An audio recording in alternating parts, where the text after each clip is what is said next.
All right, it looks like everything is connected. It took Kick a moment to catch up today. That was a little strange.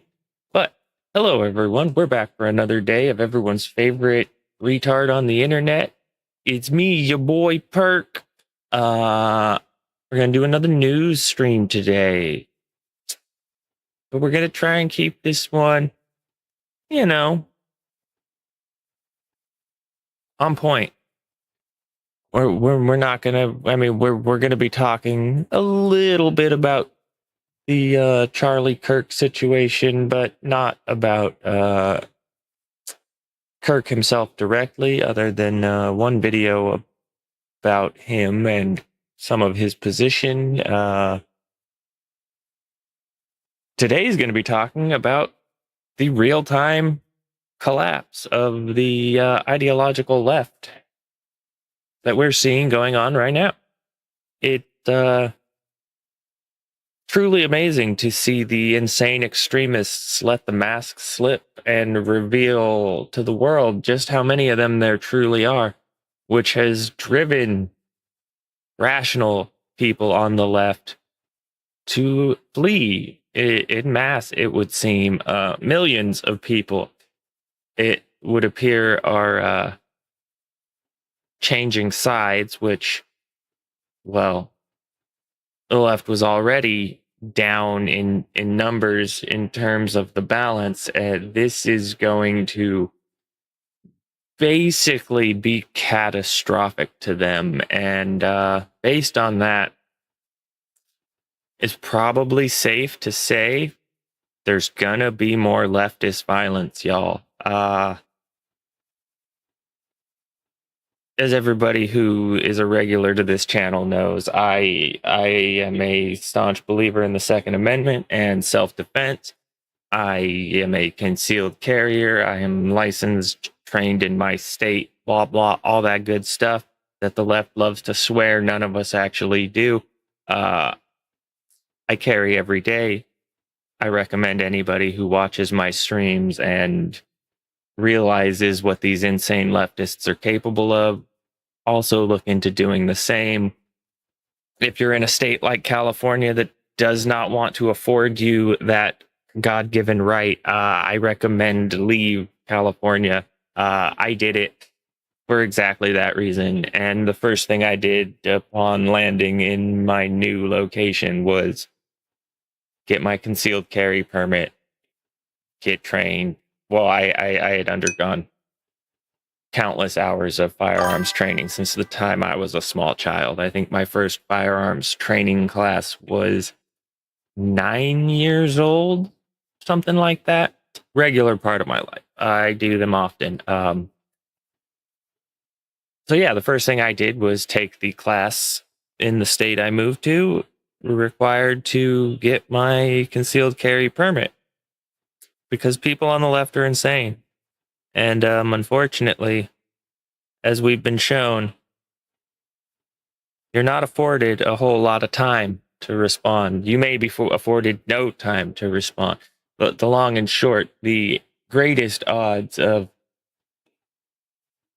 successfully surviving an encounter with a violent leftist is to be armed yourself, because if you're not, the next person who may be could be minutes away. Much the police won't be there for minutes. And even if the police are nearby or at the venue you're at, there's still little likelihood that if you're targeted by a deranged leftist, that anybody but you will really be able to stop it. So we're going to delve into the collapse of the left, the reason the left is collapsing, and just some basic illustrations of the fact that these people truly are dangerous, insane lunatic. All video sources are supplied in the Rumble description of this video. They'll be added to the YouTube one as well when it's finalized, so I can actually modify its description. As far as Kick and Twitch, I'm sorry, guys. You're going to have to either wait for the YouTube video or join me over on Rumble if you want to see the list of the sources being used today. Because unlike the left, I find supplying sources to be very important because it lets people know where the information came from, where they can find it for themselves so they can go and ingest it for themselves and form their own ideas. That's how free thought works. Ideas are shared, but it's still on you, the person, to consume the ideas and come to a conclusion for yourself. If you are letting other people tell you what is the conclusion, you're not going about this right. See, I'm not trying to tell you people what the conclusion is. I'm telling you what my conclusion is, and I want everybody to know that. Much like everybody on the internet, everything comes with a bias. This is obviously biased by my conclusion based on my assessment of the situation and my various fingers on pulses of the internet and society and ideology. I do a lot of monitoring what's going on, and chatters loudly. Hey, I make my own determination. Wolf, the Twitch raccoon. That should be like standard for everybody. I hope all of you make your own determinations with my glorious presence based on the consumption of as much relevant information as possible. I hope if any of this inspires something inside of you, that you won't just agree with what I'm saying, but that you will see that what I'm providing here is merely the stepping stone to show you that these claims have basis. These are not ungrounded or unfounded claims, and is merely a small glimpse into the truth that there is tons of this out there. If you actually take the time to go and look, you will find that everything the left has told you has been a lie, a manipulation, a twisting of truth. Nearly nothing they say is accurately factual truth. It is always misconstrued, convoluted, obfuscated. These are the games of the left. They play word games because they've infiltrated the schools and they've taught people that, precise English and definitions, you just don't really matter. Just keep it casual. No, there's a reason that formal English has so many words, because precision. English is crafted for precision conveyance of exactly what you're saying. If you don't know the right words, you should be clarifying that the word you are using is not quite the right word, but is in effect similar. Because it happens to me. I forget a word I'm looking for. It's right on the tip of the tongue and you just can't pin it down. Sometimes it's more expedient to then use a similar term for the sake of progressing forwards, and I can understand that. I do that a lot.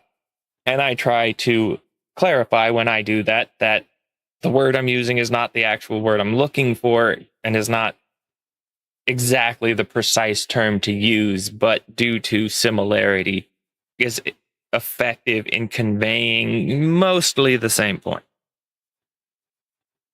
But that's not really important in the grand scheme of this. So we're gonna get into this. We're gonna start with the start. The words straight from the horse's mouth, showing you that any claims of violent rhetoric and all of that is the left lying to you. Charlie didn't believe in violence, and that was literally the entire point of everything he was doing. Was if you don't talk about things, then you end up at violence. Shocking. The left, who can't talk about things, ended up at violence. Who'd have thought it? While truly disgusting as it is, we need to continue Charlie's work. We need the world to see what these people are. And this is not to spread hate. I don't desire harm to befall leftists. I desire rational people in the world to know that dangerous monsters are all around them, and they need to be cognizant and aware, and if necessary, ready to defend themselves from violence using lawful violence. It is what it is. It is what they've made it. They want to kill you. They will celebrate your death. They need you only to disagree on one singular ideology, and that's enough for them. If you don't toe the line 100%, they will celebrate your death. It's just what it is. So let's get into this.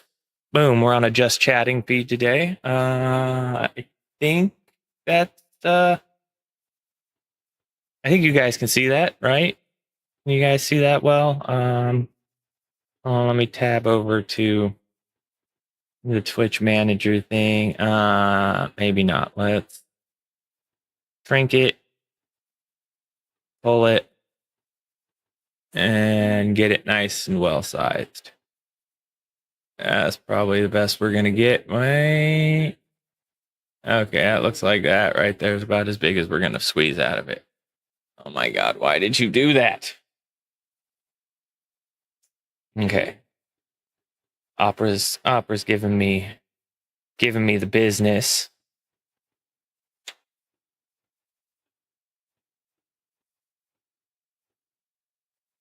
All right, that's not the point.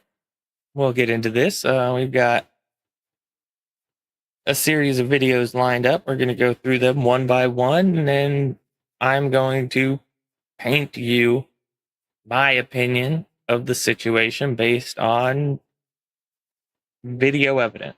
Take the first punch. Let's go. Put up. Hold on. Where's the volume?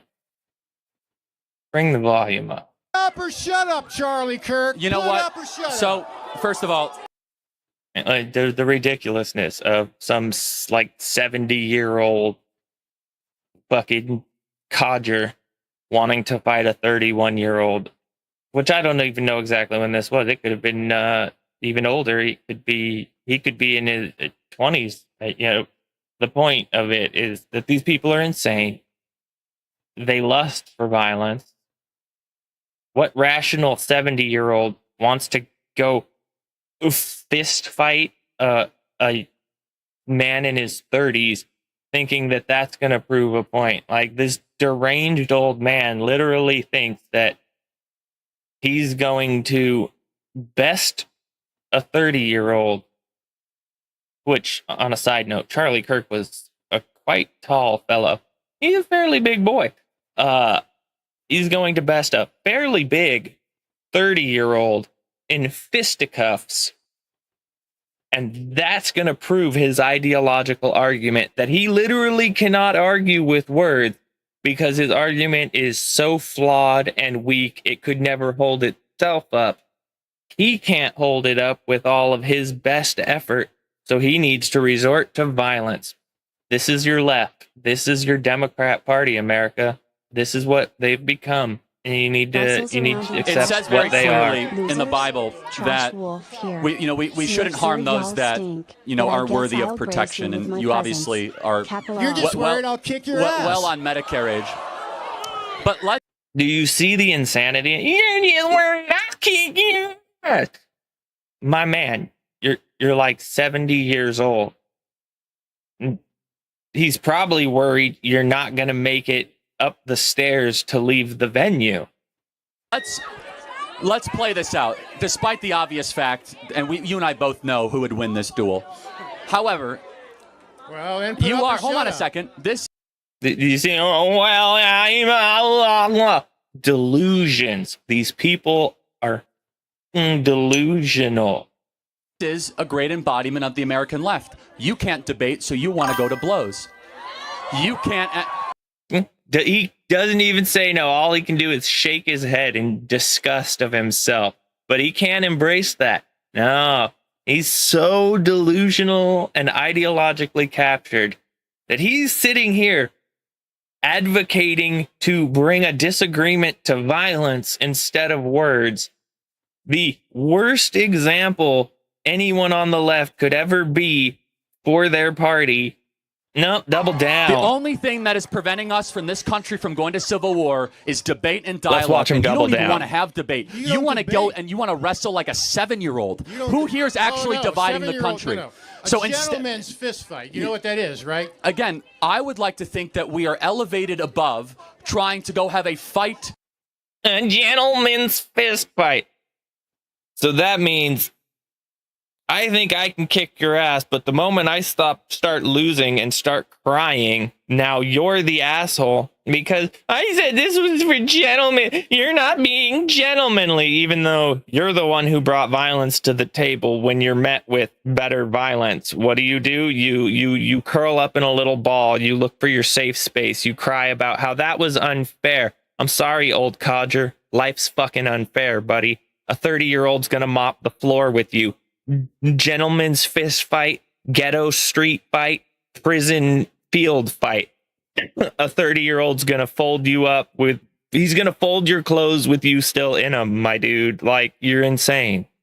In the streets, or a fight in front of 2,000 people. In fact, a mark of civilization is that. You hear that old retard? That's correct. Yeah, that's correct. I'm a violent retard.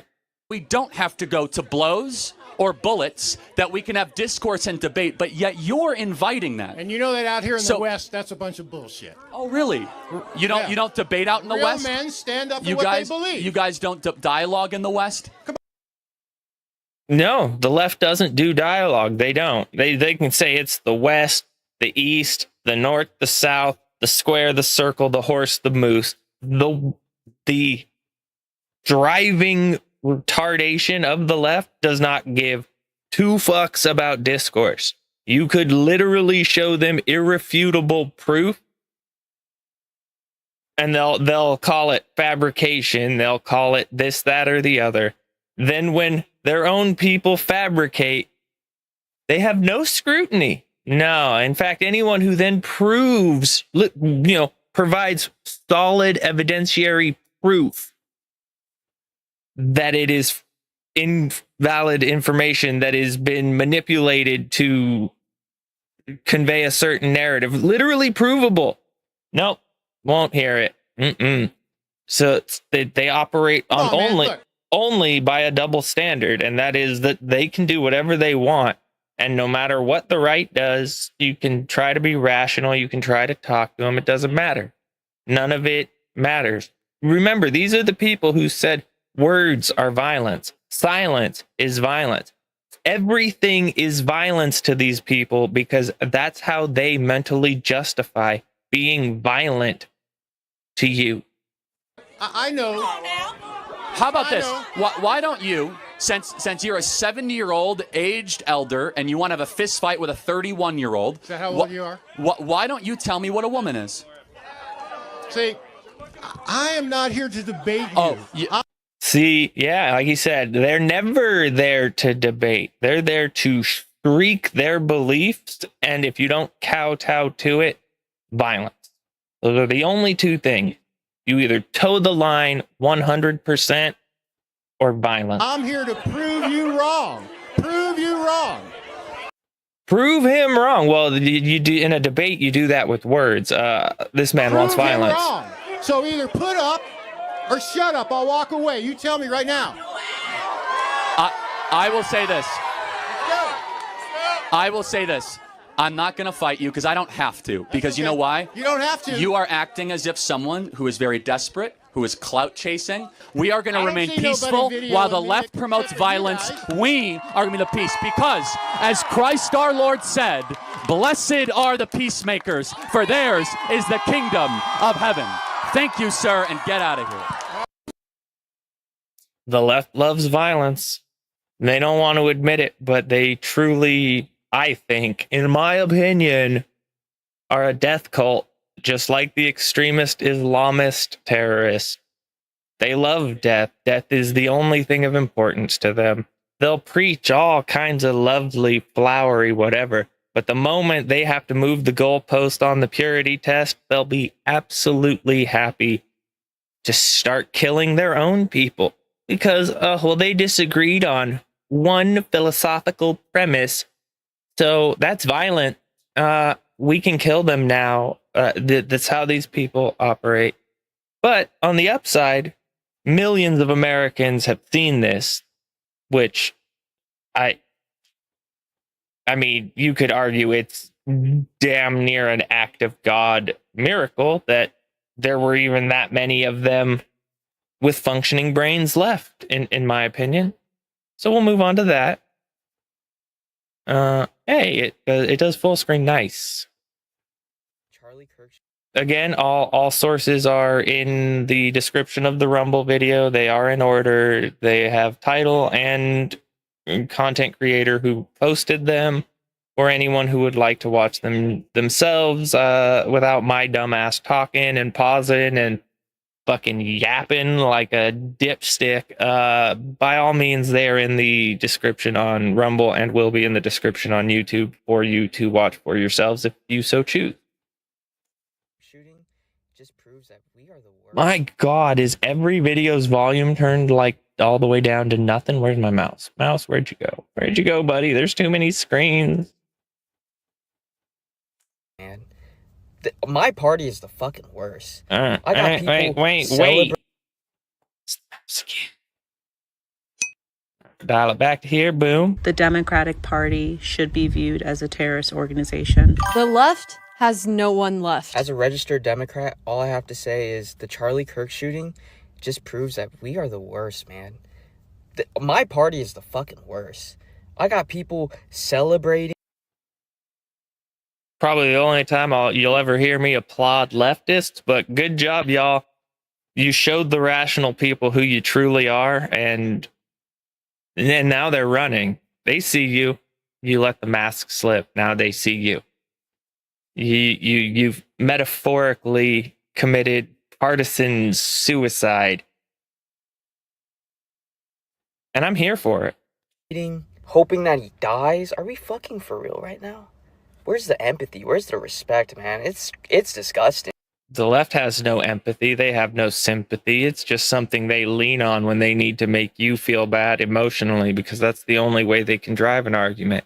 They have no logic. They have no facts. All they have is empty platitudes and pleas to made up empathy when you could never know what a person's truly feeling. And humanity relies on sympathy.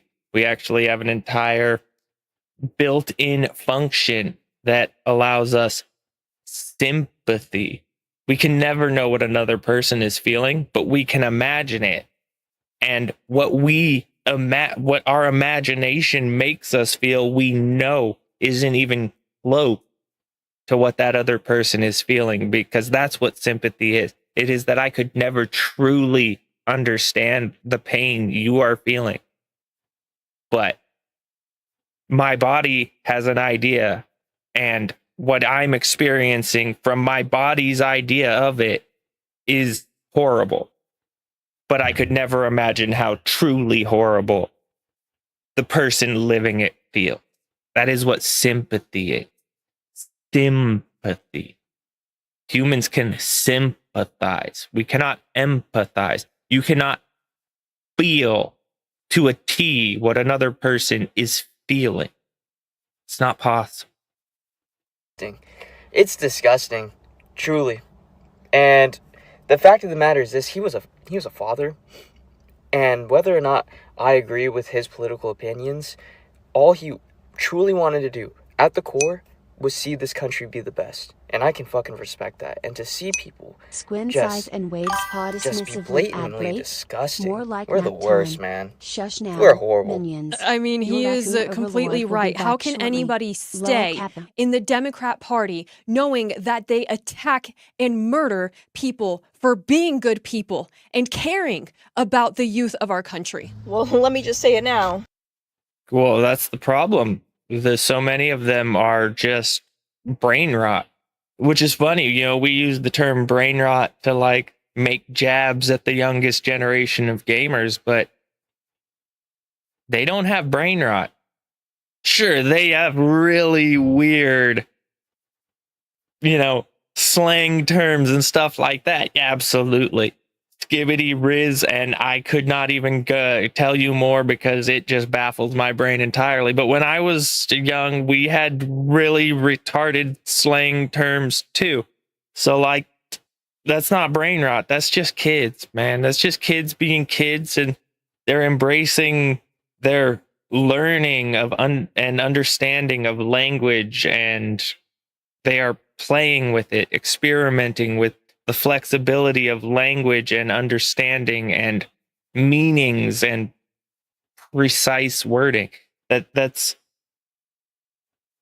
in effect what slang is. It's you are creating a new term to very precisely convey some certain thing that normal English may not precisely convey to the degree you desire. So young people with growing, developing brains, especially going through school, regularly being made to read and contemplate and discuss words and their meanings in the English language and grammar and syntax. Yeah, slang is normal. It's kids playing with language, and it's a common part of humanity. Slang has existed forever, and it always will. Will some of it sound really goofy? Absolutely. 100%, I can promise you some slang will strike you as completely fucking goofy because, you don't know what it means. So it falls inside of the context and looks really fucking goofy. Just is what it is. But brain rot isn't something that affects the young generation.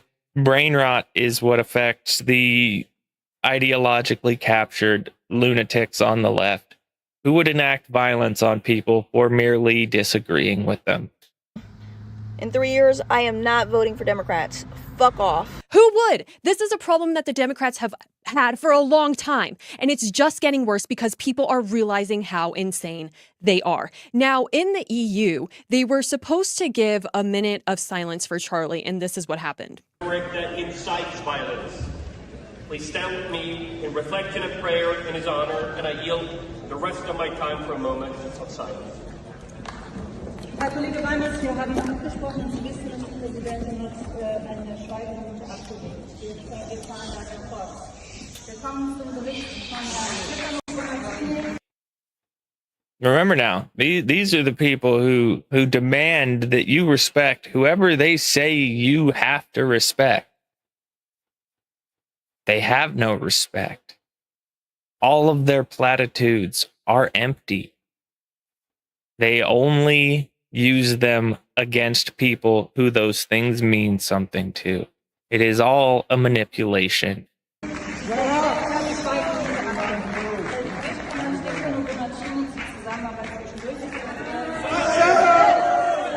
Shut up.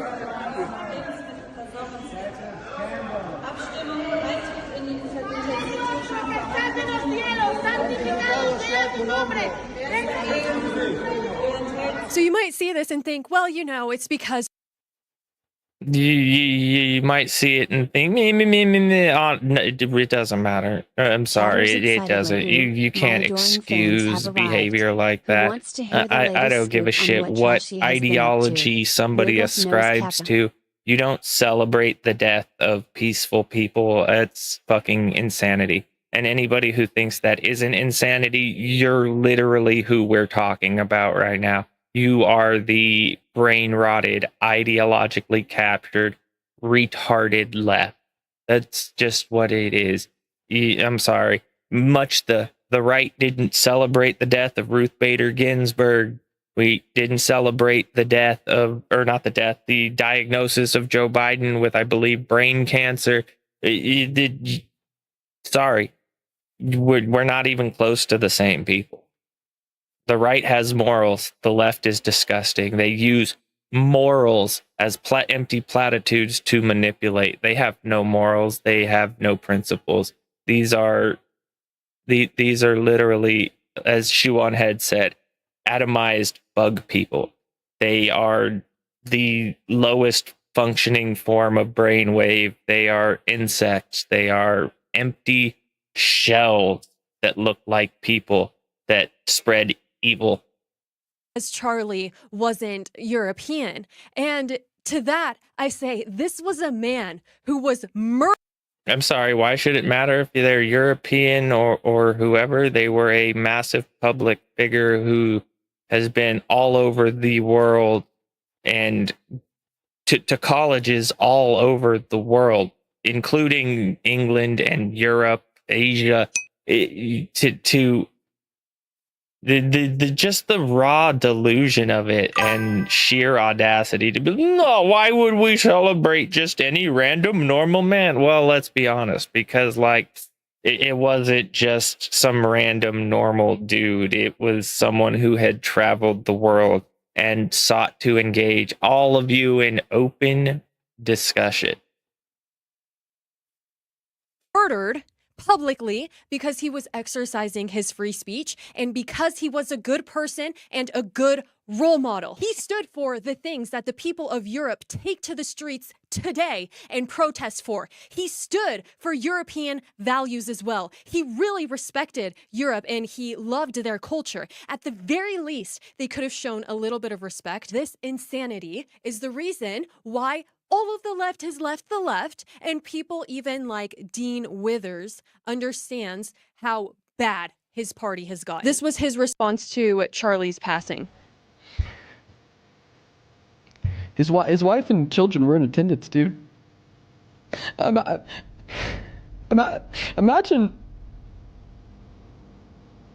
you know, imagine being a 12-year-old, you know, watching your dad fucking die.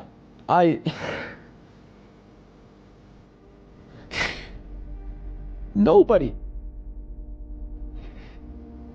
deserves that.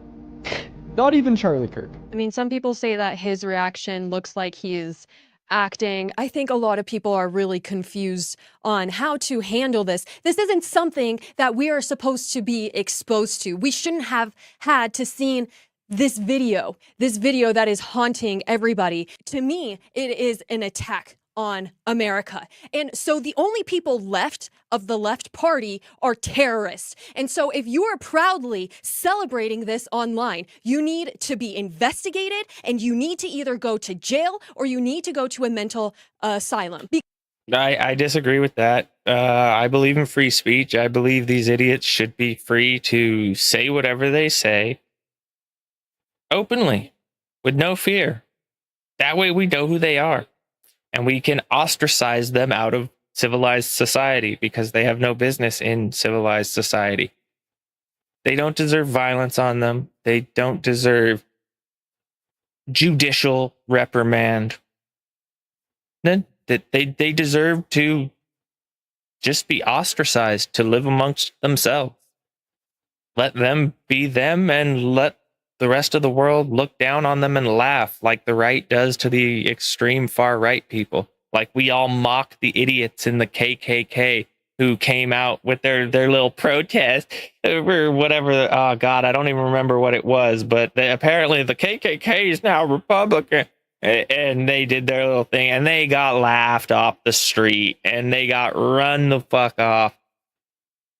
I think there was a little bit of violence used towards them, but nothing like insanely ridiculous. And let's be honest, the KKK dudes probably initiated the violence because they're retard KKK dudes. Like, the KKK is retarded. We all laugh at them. That's my point. Like, nobody's like, oh, the KKK are wonderful alt-right. Like, no, we laugh at them. They're idiot. That's the point. The right laughs at the extremists and calls them fucking idiots and pays no credence to the deranged shit they say. The left, they embrace it. They broadcast it. They put it on national TV. because it doesn't make sense how a party can be so hateful. That would be the worst thing for your life, to be in a party like this. Why would anybody stay? This whole Charlie Kirk thing. You know, I'm a left-leaning moderate, but the left has done a really great job of pushing us all over to the right the past, the past year. And I'm so... This is what I'm talking about.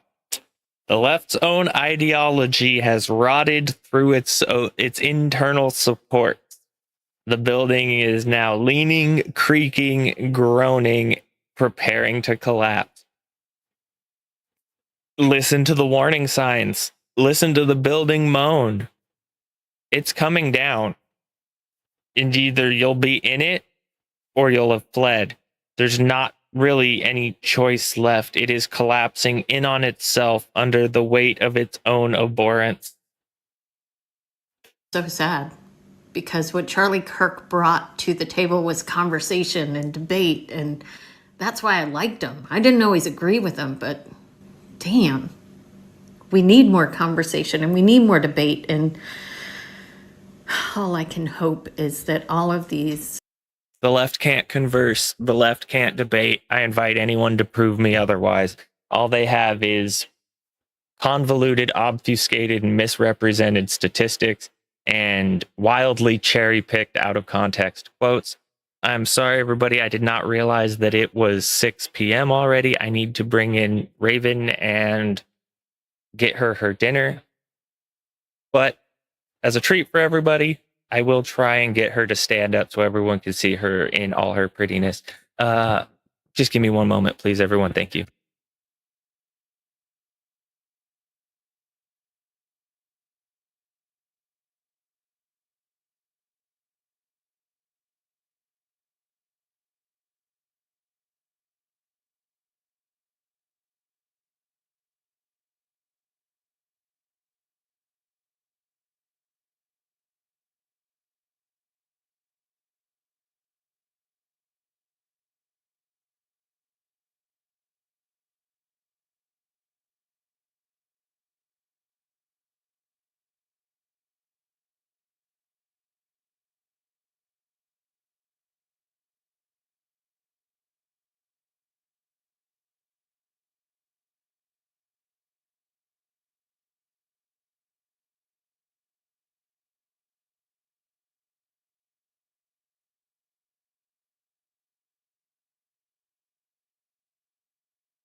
Scuffs paws on the camera. Well, look what the cat dragged in. Time for a snack break, fleshlings. The show will be back before you can say trash panda lol.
Scurries up and peers at you with wide, pleading eyes. What, you think I'm sad?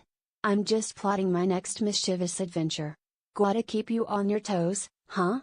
Kappa.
All right, my apologies. Miss Ray did not want to cooperate with coming inside or standing up to be seen. So I apologize, but thank you for that brief moment. I had to take care of that. Now they're fed and I can relax. Kids that showed up on these college campuses to debate him or to agree with him or whatever. I hope we end up with thousands more. Oh, it's not going to be thousands. It's millions. You can check the analytics yourself. The YouTube channel views up over 50x, went from sub 1 million per day to peak days of 22+ million views a day. More than 1 million new subscribers. I believe his Instagram is up 10 million follows, subscribers, whatever it is. I forget what Instagram calls them. Yeah, I mean, you can just go pull the statistics yourself anywhere on the internet. It is a literal exodus of millions. Millions with an M. Not thousands, not hundreds of thousands. Million. The Democrat Party has killed itself. Of Charlie Kirk out there debating. Yes. Yeah, I've been seeing posts saying that all this did was create many more Charlie Kirks. And the thing is that man was incredibly hard to come by, because nowadays it is very easy for anybody to buy a microphone and begin talking and begin preaching about how we should live our lives correctly. However, he's a guy who actually did it. He didn't mock people. He wasn't mean to people. He wasn't a bully. He was nice. He was genuinely a good. She's right. He was nice. He wasn't a bully. A lot of us are bullies because we're tired of the incompetence, the fake ignorance. Yeah, we grew tired of the niceties. He had the patience of a saint. Good person. And so I don't understand how anybody could be left in the Democrat Party. I think you actually have to be mentally insane to be a Democrat in America, because Democrats in America are terrorists. I, not 10 minutes ago, found out some information about the shooting of Charlie Kirk at an event out in Utah. I'm not here to talk about the shooter's political affiliation. What I am here to talk about is the absolute disgusting, foul, vile things that the left is posting and saying online right now, when we don't even know the status of the man. Like, we don't even know if Charlie Kirk is alive, if he's clinging to life. We don't know the status of him. And the left has the audacity to get on these phones, on these screens, and cheer or do a trending, fun little song. You know, while the left always wants to talk about, oh, there's bad actors on both sides. There's bad actors on both sides.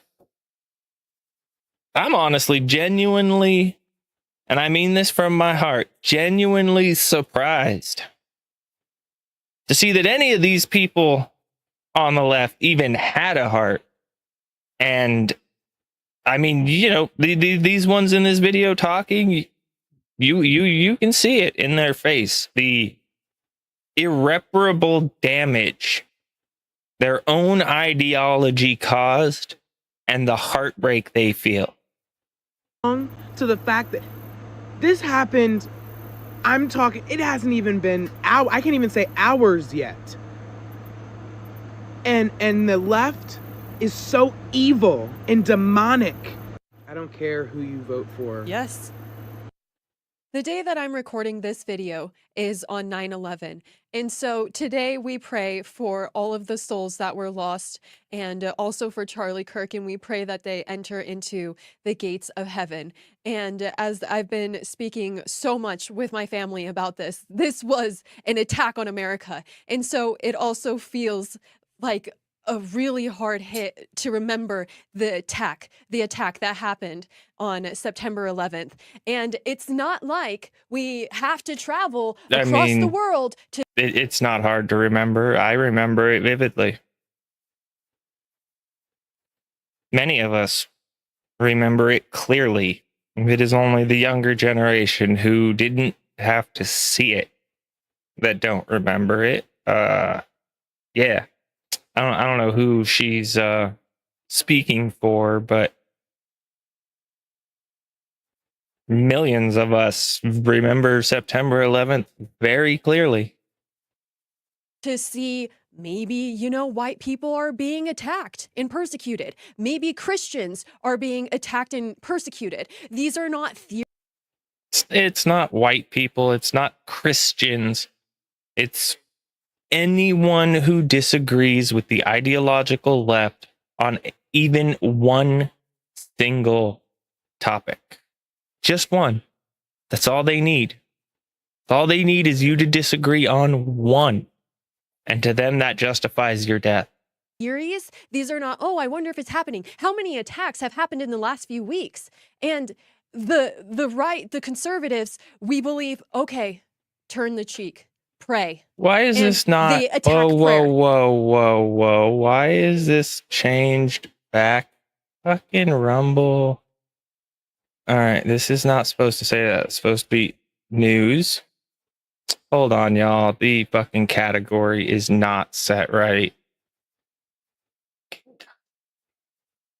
News. Yeah, it was set to news from the beginning, and reactions. And sorry, the Rumble Studio is a little weird. It's like if you don't punch everything in extremely fast. Oh, Xcomer, I'm sorry, I did not see your chats. It was not feeding through the aggregator. And Rumble does not line up well on my little screen. My bad, sir. My bad. Well, sir, ma'am. I don't mean to. Yeah, you know what I mean. I'm just whatever. I didn't mean to miss you, Xcomer or Kaya. I appreciate you guys. And exactly, Kaya, they call us fascists because they want to kill us. 100%. You're right on the money with that. These people are insane. They don't want prayer. They attack you for praying.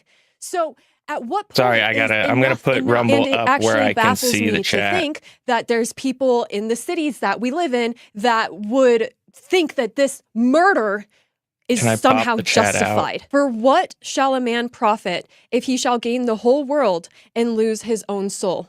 So how much money, how much fame on the internet by posting your stupid celebration videos is worth you rotting in hell for all of eternity? All of eternity. These people don't care. These people are ideological poison. Hell means nothing. These are imaginary things to them. They have nothing that guides them to be good people. All that guides and leads these people is greed and entitlement. We cannot even comprehend how long eternity is. If we did, we would do everything to change our lives right now. What are we doing, you guys? I'm not saying what are we doing, but I'm talking about Charlie Kirk, the person who is trying to educate a generation of people, has been shot on live television. Chatters and scankers. Awesome. Okay, now I won't miss any more Rumble chats. I didn't know I could do that, y'all. I'm so sorry. I'm still learning my way through this content creation streaming stuff. The Democratic thank Party you all for bearing with me and being kind. You don't need to be kind. You can call me stupid. It won't hurt my feelings. So please, if I'm messing up on anything at any point, it is an by awful all means, video. There's no way he survived that. Tell me so I can correct it. I implore you, tell me. And these people celebrating should be labeled as a terrorist organization. I was in the El Salvador airport when I saw a post that said Charlie Kirk had been shot. And I thought that there was a shooting that had happened. And I was like, oh, it's a good thing that there was a shot that was fired and nobody was injured, But of course, it did not surprise me because, again, day after day, we see these deranged lunatics screaming about how they wish death on other people. And even now, they're saying that they're fine with it. And I'm going back to my trip in El Salvador, which used to be one of the most dangerous countries. And now it has become incredibly safe because of the regime of Nayib Bukele and how they had military surround cities and enter into every single household and look at the tattoos on the people and look at their identification, look at if they own the house that they are living in. And I mean, that's a bit extreme, but in the case of El Salvador, a country basically overrun, overwhelmed, and backdoor run by cartels, you kind of don't really have much other option. I mean, at this point, I'm wondering, should we do the same? Because it feels like we have been infiltrated, we have been contaminated, and it's these people who are posting these videos. Why are they allowed to roam the streets? Why are these insane people who wish death on other innocent Americans are allowed to run free? And people who have committed crimes allowed on the subway? The only reason... the left. So benevolent to all the criminals that they allow to continue wreaking havoc and taking lives. They should be allowed in public as if they're cleaning the floor on their hands and knees. They shot Charlie Kirk and I'm fucking pissed. And I intend to stay fucking pissed. They shot Trump in the head, the Democrat radical base, and I love spicy gay men when they're like on a tear. I know this is like a totally weird side note, but like just their energy is so like amusing, and it's so funny to watch them be like spicy, but you know, they're still fairly flamboyant and effeminate, so they still kind of have that like bubbly, upbeat, bubbly, spicy. Super amusing. I think it's so cool to see. They bring great joy to my heart when they are on a tear. It's we were told, oh, you need to settle down, you know, don't raise the temperature, and then repeatedly like this does, like, does that not make you smile? Just that energy he has, the anger, the voice, the somehow still bubbly, like, yeah, they're great. They're great. Some of them, you know, go on wild tears about totally twisted ideology, and you know, everyone should be judged on the content of their individual character, not on their outward appearance or their sexuality. That's not what makes a person. I'm sorry, you aren't. I don't know this man's name, but for the sake of the example, we're going to call him Steve. You're not gay Steve. You're not white Steve. You're not whatever the fuck Steve. No, you're just fucking Steve, bro. And Steve, in this example, happens to like men. Hey, we're going to judge you on Steve. We're not judging you on Steve liking men. We're judging you on Steve, on what you present Steve to be. Is the Steve that you present a good Steve? Or is it a piece of shit, violent, frothing at the mouth, insane Steve? Or, you know, where in the middle of, or whatever you fall. We're here to talk about. This is the modern era. We judge you based on Steve, not based on white Steve, not based on gay Steve, not based on effeminate Steve, even though Steve may be all those things. We judge Steve on Steve. Now, psychos from the Democrat base have gone into Catholic schools and killed children while they prayed, and we were told we need to settle down. And the left mocked their praying too, because great people, chef's kiss, magnifique, wonderful people, mocking children who prayed before being killed. Where's your prayer now? I think it said, or something to that effect. Like, that's just fucking twisted, bro. No, how about we stop telling Republicans to settle down, and how about we start having a conversation with Democrats about how you need to stop radicalizing your base? Maybe a little less fear-mongering. In my opinion, let them keep radicalizing their base. We all know where it's going to end up going.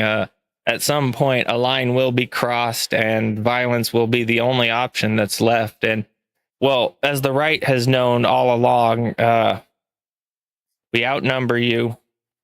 We're better armed. We better understand the principles of it. You're trying to force us onto a battlefield that we know better than you do, and you will inevitably lose. Because you're so deluded by your own ideology that you think you won't. I hate to break it to you, but the majority of U.S. veterans are Republicans.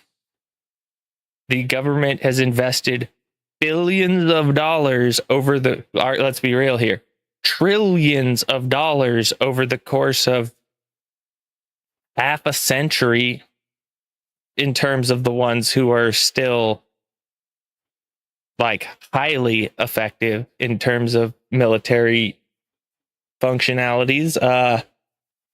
Yeah. And guess what? The government keeps making them, and more of them cycle out every month. And the majority of them all fall to the right. Sorry. The left thinks they're going to bait the right into kicking off a civil war against the government, but they're the ones who are against the government. And you'll see. I'm calling it now. It's my opinion, but you're gonna see the left will either wake up and iron themselves out and try to be decent people, or they'll keep doing what they're doing. And I mean, in my opinion, I would argue we've already seen the tipping point, and everything from Charlie Kirk's death forward is all a downhill cascade. But others have their opinions that it isn't, and I hope it isn't. I really do. But I think we've seen the catalyst. Now we're going to see the boil, and somewhere down the line we'll see the boil over. And when it boils over, and well, we all know what happens there. It is what it is. You'll see mass violence.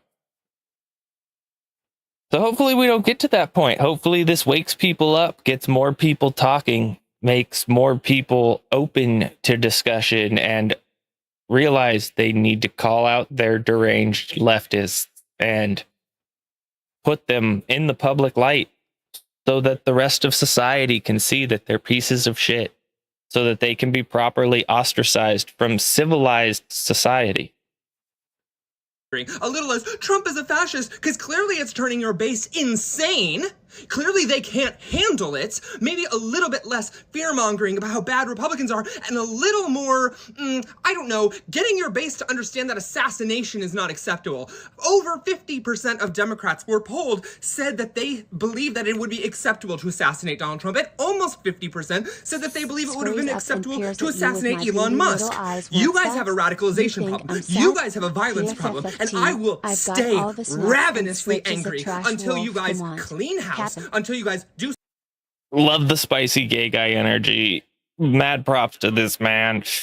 Everyone wants to say the right hates gays. We don't hate gays. We hate the beliefs you people espouse. And by you people, I don't mean gays. I mean the left, of which there are many people of the gay community. We don't hate you because we're gay or because you're gay. Sorry. We hate you because your ideology is toxic, flawed rhetoric that seeks violence. There's a difference. We got mad love for gay people with their heads on right who are good people. We disagree with their choice of sexuality, but as Jesus said, you know, you love your neighbor, but you don't love their sin. We can love you while disagreeing with what you do with your life. And as Jesus did, we will always, recommend that you don't further sin, but we don't force that on you. It is your life to do with what you will, and do it. But when you turn into psychotic, violent retards like the left, you're entering a different world. You really are. And like low key, I hate that the left has like latched on to gay people and people of color and all these disenfranchised groups and turned so many of them into crazy people because they're all good people, you know. They're none of these like pre-qualifiers are relevant things. Like none of it stops you from being a good person.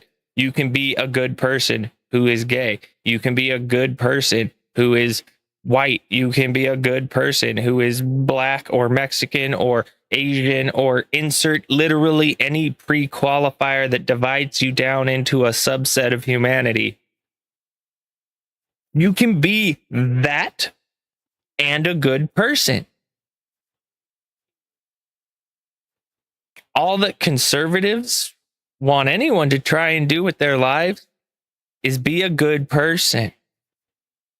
Yeah, they're right-wing extremists, of course. Blah, blah, woof, woof. I've talked numerous times about the retards in the KKK. Yeah, you make it public who they are. Everybody laughs at them, and then society ostracizes them, and you let them live their shitty little life being a shitty fucking extremist retard. And then that's it. You just let them go. They go do the stupid shit they do. Which, let's be real here. What does the KKK do? I mean, I assume they all pretty much sit around and like circle jerk and watch like reruns of Obama speeches and like shout. Come on, we saw those idiots in the street. They were retarded. Do some introspection and fix what is broken, you disgusting people. And the day before Charlie Kirk was murdered, I was here thinking, wow, America's getting really radicalized with the stabbing, the horrific video of Erna on the subway. So tremendously sad. Should have never happened. And today, everybody is being pushed more to the right. People on the left going to the right. People who were already conservative are just getting more radicalized. It's like people have had enough, so much so that septum-pierced, rainbow-colored hair. That's wild. When the metaphorical like poster child for they them ideology, when they're fleeing your ideology, bro, read the signs. Like, it does not take a master's degree in sociology and human studies, my guys. It takes basic common fucking sense and a pair of eyes. Like, dog. My brothers in Christ, like, are you serious? Look at this lady. Who would ever take this lady serious, for starters? And who, goddamn, she's got a rational fucking take. This is my point, everyone. The left is cooked. They're cooked. This is more than the proverbial shot yourself in the foot. This is climbed up in the wood chipper to kick loose a branch. This is complete catastrophe, catastrophic disintegration to what I would argue is like the inner support structure. Deranged liberal white women. That is the like total support structure of leftist ideology, and even they are fleeing. Bro, the ship is sank. People have had enough. So I'm very aware that when you look at me, you see the hair and the nose, and you probably think I'm a huge liberal. No, we know you were a huge liberal. But unlike your insane leftists, we understand that people, rational people, can consume information that changes their outlook and their perception of things. That's all. We've never discounted all of you as lost.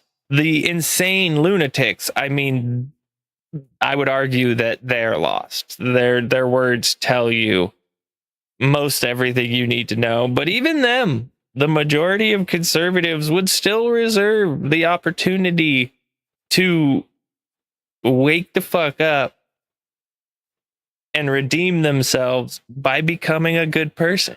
Because these are the tenets of Christianity. Redemption, salvation, forgiveness. I mean, you know, they want to call it insane, alt-right, Christian national fascist. Yeah, they love to scream. They really do. I can't help but make fun of them. I think it's just so funny because, like, how can you be so clearly wrong but shout so loud with such confidence and like no concept of the actuality of what you're saying? Love living in America. I love this country. I am a die-hard centrist. I have a lot of... Let's be real here. Anyone who was moderate right, centrist, moderate left, I would argue all of that is now beyond moderate right because of how far the retarded left has shifted the Overton window. So the segment of the spectrum that we now see with the new designation of centrist, a centrist at this point is basically your like classic liberal, your classical liberal of old. That's basically centrist. And I would even argue they've taken it so far out of fucking skew that those people would be the moderate right nowadays. But don't worry, I'll be back to entertain you losers soon enough. Capital. I mean, that's just my opinion. But I personally think, yeah, they shifted the Overton window so far and so dramatically that even leftists are, in terms of belief, probably somewhere right of center now. Because that's just how extremely retardedly off the spectrum they've gone. Liberal views, and I have a lot of conservative views, but most of the time I'm able to see the gray in areas and come to a critically thought out conclusion about the right and wrong. Rational thought. It's a good thing. I recommend it. I really do, for like everybody. I recommend practice using rational thought. Don't make snap from the hip decisions. Contemplate things. Think about outcomes. Try to think about second, third, maybe even fourth order effects of potential outcomes. The world is vaster than just the little bubble in which you exist. You should always try your best to think in that, with that included in the context of the thought.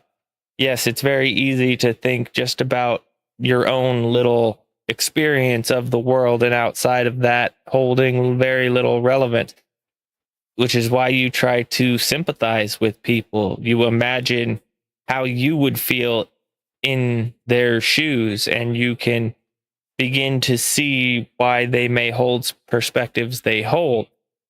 The problem is the perspectives that the left holds are all insane, and they're lies. They're all obfuscations, convolutions, misrepresentations. You can look at their charts, their stats, their graphs, and the moment you begin to fact check it in any actual, with any little bit of minimal effort, it comes apart. Just like their newest stat they're pushing around about political violence. It's basically all the right. And then you look into the things that what they did and didn't include as political violence. Apparently in the Portland protests, a man going, "We got a Trump supporter here," pop, pop, and murdering a man on the street, not political, according to the Democrats' newest stat. That was not a politically motivated act of violence. My brother in Christ, what? How, pray tell, is that not a politically motivated act of violence? You killed a man because of the politician he supported. That's like by the textbook definition, political violence. This is why no one trusts any stats that the left brings to the table and proceeds to fact check them, because they convolute and obfuscate their sources.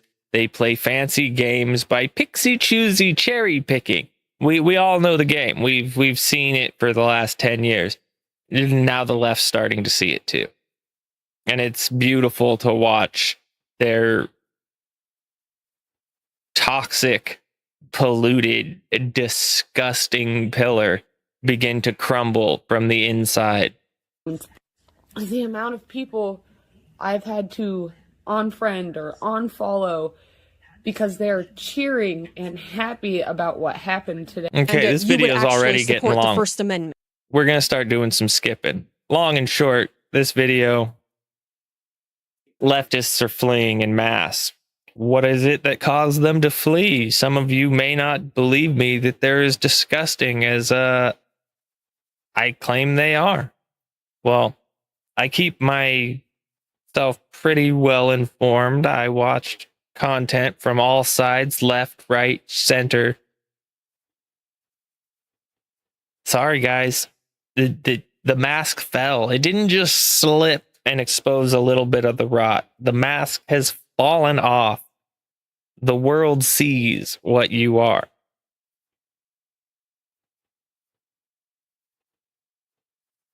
Why is there no sound? Oh, it's muted up there. My bad, everybody. Do you go to Emerson by any chance? Yes, I do. Nate Friedman goes undercover at my college, Emerson College. I've walked these sidewalks. This is what I was surrounded by for years. So there's been some misinformation about the response to Charlie Kirk's assassination. What did you think of it? Honestly, I think Charlie Kirk was an awful guy. And I think that he kind of had what he was coming. Listen to what the student says. I think everybody, again, he voiced his own opinions and he got shot. Yeah. That happens. If you want to voice your own opinions, you're going to have consequences. Yeah. I mean, what do you expect when you voice your opinion? Really, being shot is an acceptable consequence for voicing your opinion. Could you imagine if a person on the right said something like that? The just implosion that would be the news to just run rampant with something like a rightist saying, oh yeah, that's what you get. You speak your opinion, someone might shoot you. That's just how it goes. These people are fucking insane. Everybody, ladies and gentlemen, boys and girls, everyone who may find their way into this video at any point in the future, because we post our videos on YouTube, they stay there forever. A lot of it's game bullshit. Some of it's stuff like this. I try to split them into separate categories for viewers' ease. I don't always manage to do it. I juggle a lot of things between content creation, running a farm, all of that. I'm only one person, but I try my best. I'm sorry if I'm not doing a good enough job. I would like to, from my heart, apologize to you. But this is all still new to me. I am trying my best. It is kind of overwhelming to do alongside of real life obligations, especially with the quantity of time I put into a lot of my streams. They can be quite marathon, and I'm sorry, it just doesn't leave me a lot of time for things like editing and stuff like that. I prefer to keep it all raw anyways. Then if anyone tries to say I clip, edit, modify things for my favor, it's absolutely bullshit, because I do not edit my videos. I do not clip down my videos. I may clip highlights and stuff from my videos, but I do, all my videos go on YouTube in completely raw format. Opinions. It happens. You're going to get shot. He was racist. He was homophobic. He thinks that black families are one of the worst things to come to America, they think. Never heard Charlie Kirk say that black families. These people literally have no ability to critically think. They have no concept of going and finding information for themselves. They will watch a 15-second snippet taken out of context and posted in bad faith by some retard on the internet. That's all they need. That's all they need to be totally fine with somebody killing you in front of your wife and children. As long as someone out there is able to get a small quoted text snippet taken out of context or a video clip taken out of context that they can then use to say, oh, you're racist. That's all. That's it. That's all these people need to see to be completely okay with somebody murdering you in front of your family. Completely okay with the fact of somebody murdering you because your ideas don't perfectly synchronize with their ideas. That is what the left is. That is the ideological left. And that is why people are fleeing en masse. The people who still had the ability to critical think are fleeing en masse.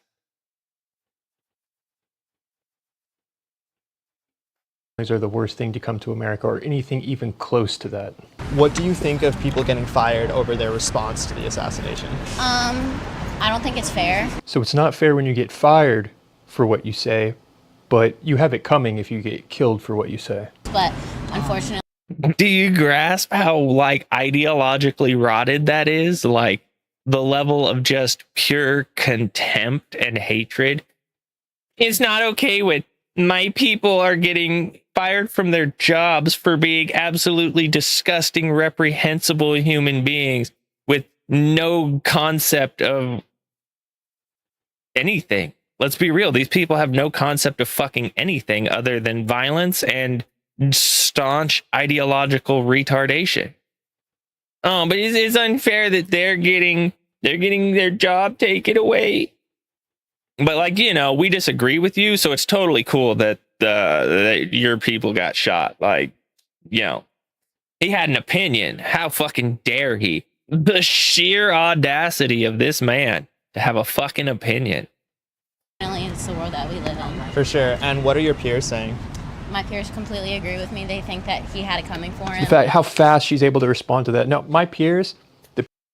Awesome. Could we see your cell phone? Like, let's get some phone numbers. Who are your peers? They need to be brought to public light as well. The world needs to know that they're fucking disgusting pieces of shit who would happily see the majority of humanity die for simply disagreeing with minor ideological precepts. No desire in discussion though. Like, fuck trying to like, you know, talk about things and fuck that. Just violence. That's what these people, they fucking crave it. They're like fucking fent heads, bro. They want it. They got to keep the mask on because they know normal society would immediately ostracize them. But at their core, bro, I'm telling you, they fucking foam at the mouth with this shit. And this may sound insane and Alex Jonesy, but like, these people are fucking deranged. It's just the simple reality. Yeah, you may know some of them and they keep the mask on really good. I'm not gonna lie, all sides wear masks, all people wear masks. We are all what we need to be when we need to be it. The difference is when the mask comes off, well, their mask has come off and they want you dead. The people at school with me, they think just like me. For years, these were the students I was sitting next to. Yeah. He talked about awful things and lived for awful things. So. Yeah. Right. The right wing is saying that the colleges are indoctrination centers. What is your response to that? I wouldn't say like, I would say 50-50 on that because the schools don't really bring attention to it. They don't want to bring attention to it. They don't want their kids talking about it. Emerson College would send out these emails from the president of the college, George Floyd, any significant political event that fit with a left narrative, it would be talked about. I have noticed absolute silence on this one. No email, no communication. Because how can they? It does not fit. It's not convenient. What did you guys think of the Charlie Kirk assassination? I don't give a shit. No, see, it's not about it fitting the narrative, being convenient. This is literal ideological programming. They are creating the rot intentionally. That's why the Department of Education was flawed and is being stripped of its funding. The world is waking up and we see what it is. You've got people fleeing in mass. This is the death of it. And I mean, as horrible as it is to say, I can pretty much assure you these deranged people are only going to get more violent as their realization hits that the rational people that were their internal structures supporting the giant rotten tower of toxic bullshit starting to crumble. And when that obelisk of hatred and evil starts to come apart, they are going to lash out. You think they're lashing out now, you don't even know. And we saw the summer of love. We all remember that shit. We remember the years and insanity and burning of cities, billions of dollars in damage. We've all seen it. We all know the modus operandi. There's gonna be violence, y'all. I recommend you get yourself armed, trained, and licensed to carry in your state, because when these people go off the handle, there is not going to be, let's wait for the police. You're going to be in the hot seat. And I hope that rational people take the measures they need to protect themselves. And I hope that they have the strength to do what they have to do to protect themselves if something like that arises, because unfortunately, that's what it's come to. These people will attack you in public if they, for whatever reason, have decided vehemently enough that an idea you hold is just, you're fucking Hitler. Hitler drank water, y'all. Get him. That's how these people work. So we know the violence is coming. We already know. You can say I'm stoking the flames. No, I'm not stoking the flames. We've witnessed the flames. It's not stoking to know that they're going to lash out again. They've lost the narrative. It's coming apart at the seams. They have to do something even more extreme. That's how these people work. These people don't have rational levels of operation. They have extremes. Okay. Yeah, sorry. Has someone asked you it already? I've been really? asked. I don't really give a shit. It's just like I didn't care when he was alive. I don't care that he's dead. I know exactly where they're standing. I've sat at this table several times. What do your peers think?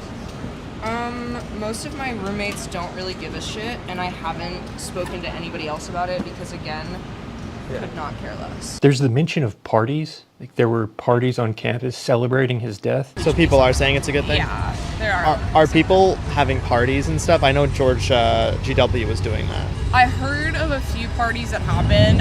None of like my friends had anything. I didn't go to anything like that, but I did hear like rumors of things and like people asking like, "Oh, should we drink tonight?" and stuff like that. Okay. Nate Friedman tries to follow up on this. Yeah. Were there, one student said, and I don't know if this is true, so I'm trying to confirm it. She said that there were some parties going on at Emerson in celebration of it. Is that true? Or? I'm sure that there were parties. Yeah. Yeah, I don't think they understand the magnitude of what is going on. Like to celebrate like the fact that he died. These people are so ideologically rotted, they don't even grasp that like what they present to the world has a value and a relevance. These are what the left sought to create through COVID lockdowns. Socially stunted, retarded, ideologically twisted pawns. These people are literally autonomous fucking bug people. AI poses too much of a risk to put into a humanoid body. They had to come up with something to make fucking robots, right? And what's better than flesh robots that do it all on their own and think they're, fuck, I don't know. They think they're on the right side of history to be the robot, bro. Like, the Democrat Party is cooked. Sniffs air. But we're here for it. We're gonna spread it. Just taking we all are Charlie Kirk. I can find. It's our responsibility to continue to spread the truth. Show these people for what they are. Not advocate for violence against them. but absolutely advocate for them being ostracized or being completely irrational and extreme. You know, it's one thing to be willing to converse and try to find middle ground. These people are done with that. So the world needs to see what they are, and they need to live with the consequences of what they choose to be. You want to be outwardly, evilly, abhorrently disgusting and relish in the death of people who disagree with you. In my opinion, you have no business in civilized society, so you should be ostracized, and that's what it is. You carry the weight of your decisions. You decided to be a disgusting piece of shit. You decided to show the public at large that you're a disgusting piece of shit. You don't get to cry when everybody treats you like a disgusting piece of shit. These people aren't worth violence enacted against them. Let them live with the ramifications of what they are. That's the best punishment, y'all. It really is. You just make it public. You let the world know what they are, and then you let them live the rest of their shitty life in a world that knows exactly the disgusting piece of shit that they are. I feel like I could absolutely. Much I said before, they seem to want to bring this to a like cook-off point of violence and think that they're going to win on a physical field of combat. These people create ideological weapons and then lose to their own ideological weapons. These are the people who created cancel culture to dig up things, in some cases decades old, to use to go after people who disagreed with them and upturn people's lives because they simply said something controversial 50 years ago. Now they have to live with the ramifications of people knowing what they said fucking yesterday, or in some, well, at this point, like a week-ish ago. And now, oh God, oh, it's freedom of speech or silencing. Yeah, these are the idiots who think that they could win in actual, like, a civil war. They think they could win in a civil war. They can't win in a debate. They can't win in an ideological war of ideological weapons. These people, oh God, what is it called? The paradox where insanely stupid people delusionally think that they're extremely smart. Like, I don't know what else to call it. And I know they love to throw that at people on the right and whatever, blah, blah, blah. But like, does this not rub you as just the textbook definition of it? Like, they're insane. I don't know. All I could ever think is they're insane. I doubt that it's like people partying. You know what I mean? For sure. Yeah. The sentiment, I would say, in my circles, objectively, it's bad. Subjectively, there's a little bit of like reveling. Yeah. So then Nate Friedman goes to Harvard, which is only a few minutes away. Charlie Kirk preached hate, but more than just hate, he had such a unique cruelty about him, especially when it came to black women and LGBTQ community. He said things like gay people should be stoned to death. This is the lie that Stephen King. No, what he said was the context of that, which that was cherry picked out of.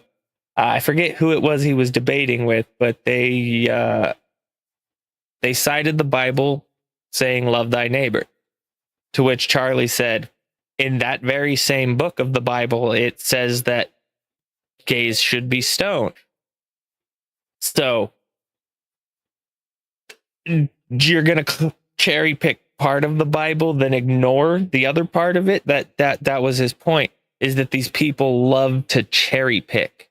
They will cherry pick the littlest thing they can that supports their position and then actively ignore everything around it contextually that derails their delusional claim.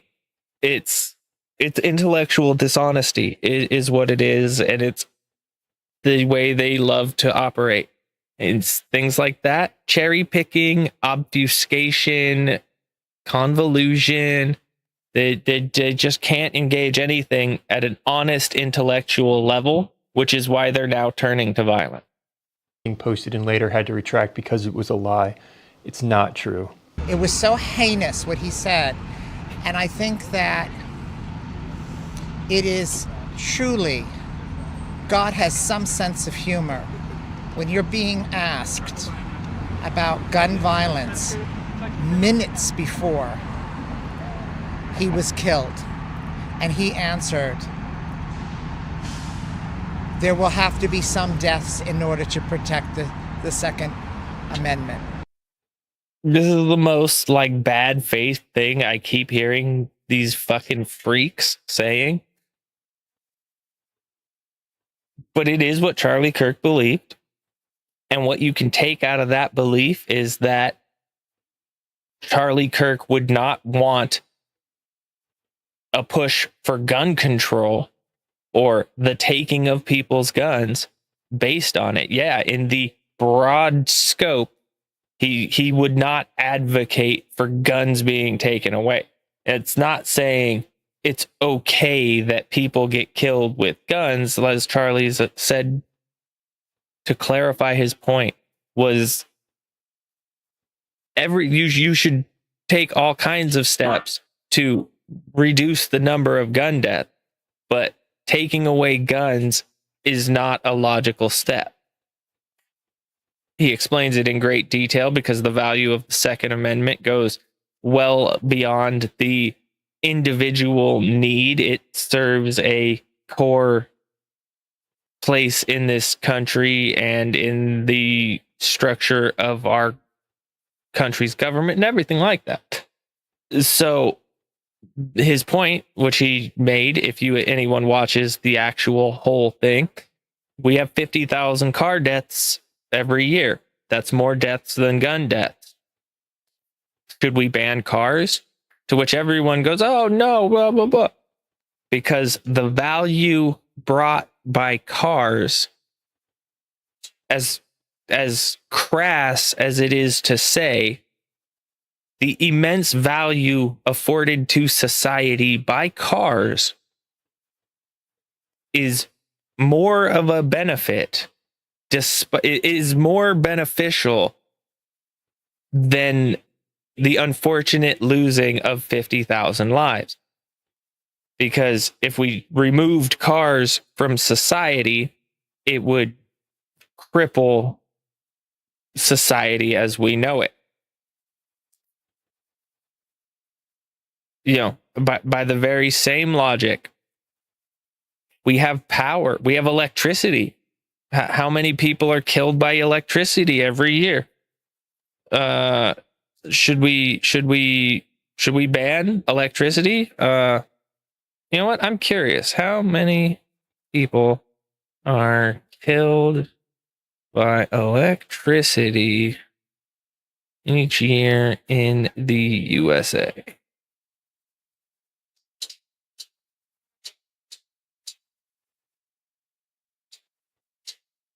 Okay, so there's about 600 deaths annually. But people are dying. The electricity killing people. Should we ban electricity? Should we just reel humanity back to the fucking steam age because electricity happens to kill people? And then on that note, well then what's the number where it justifies abolishing the thing that's the cause of the deaths? What number of deaths justifies the abolishment. Is it 600? Or is 600 not enough? That's only 600 people. Like, I really like my Netflix, and I couldn't have my Netflix without the electricity. So, I think my Netflix is worth 600. Where's your line? That'd be my question. Where do you draw the line? See, arguably, I draw the line is very simple. If the thing is immensely valuable to society, its functionality, and the advancement of human civilization, thought, beliefs, faith, and all of that,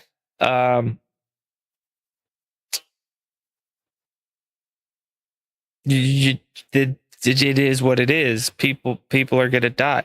People are going to get hit by cars, and people are going to use cars as weapons, and that's all horrible. And those deaths are horrible. But I think people should still have cars. People are going to get shocked, and they're going to die. Well, yeah, unfortunately, statistically, the chances of death by shock go up when you're in a place that has electricity. Very much the odds of death by drowning go up dramatically when you buy a pool.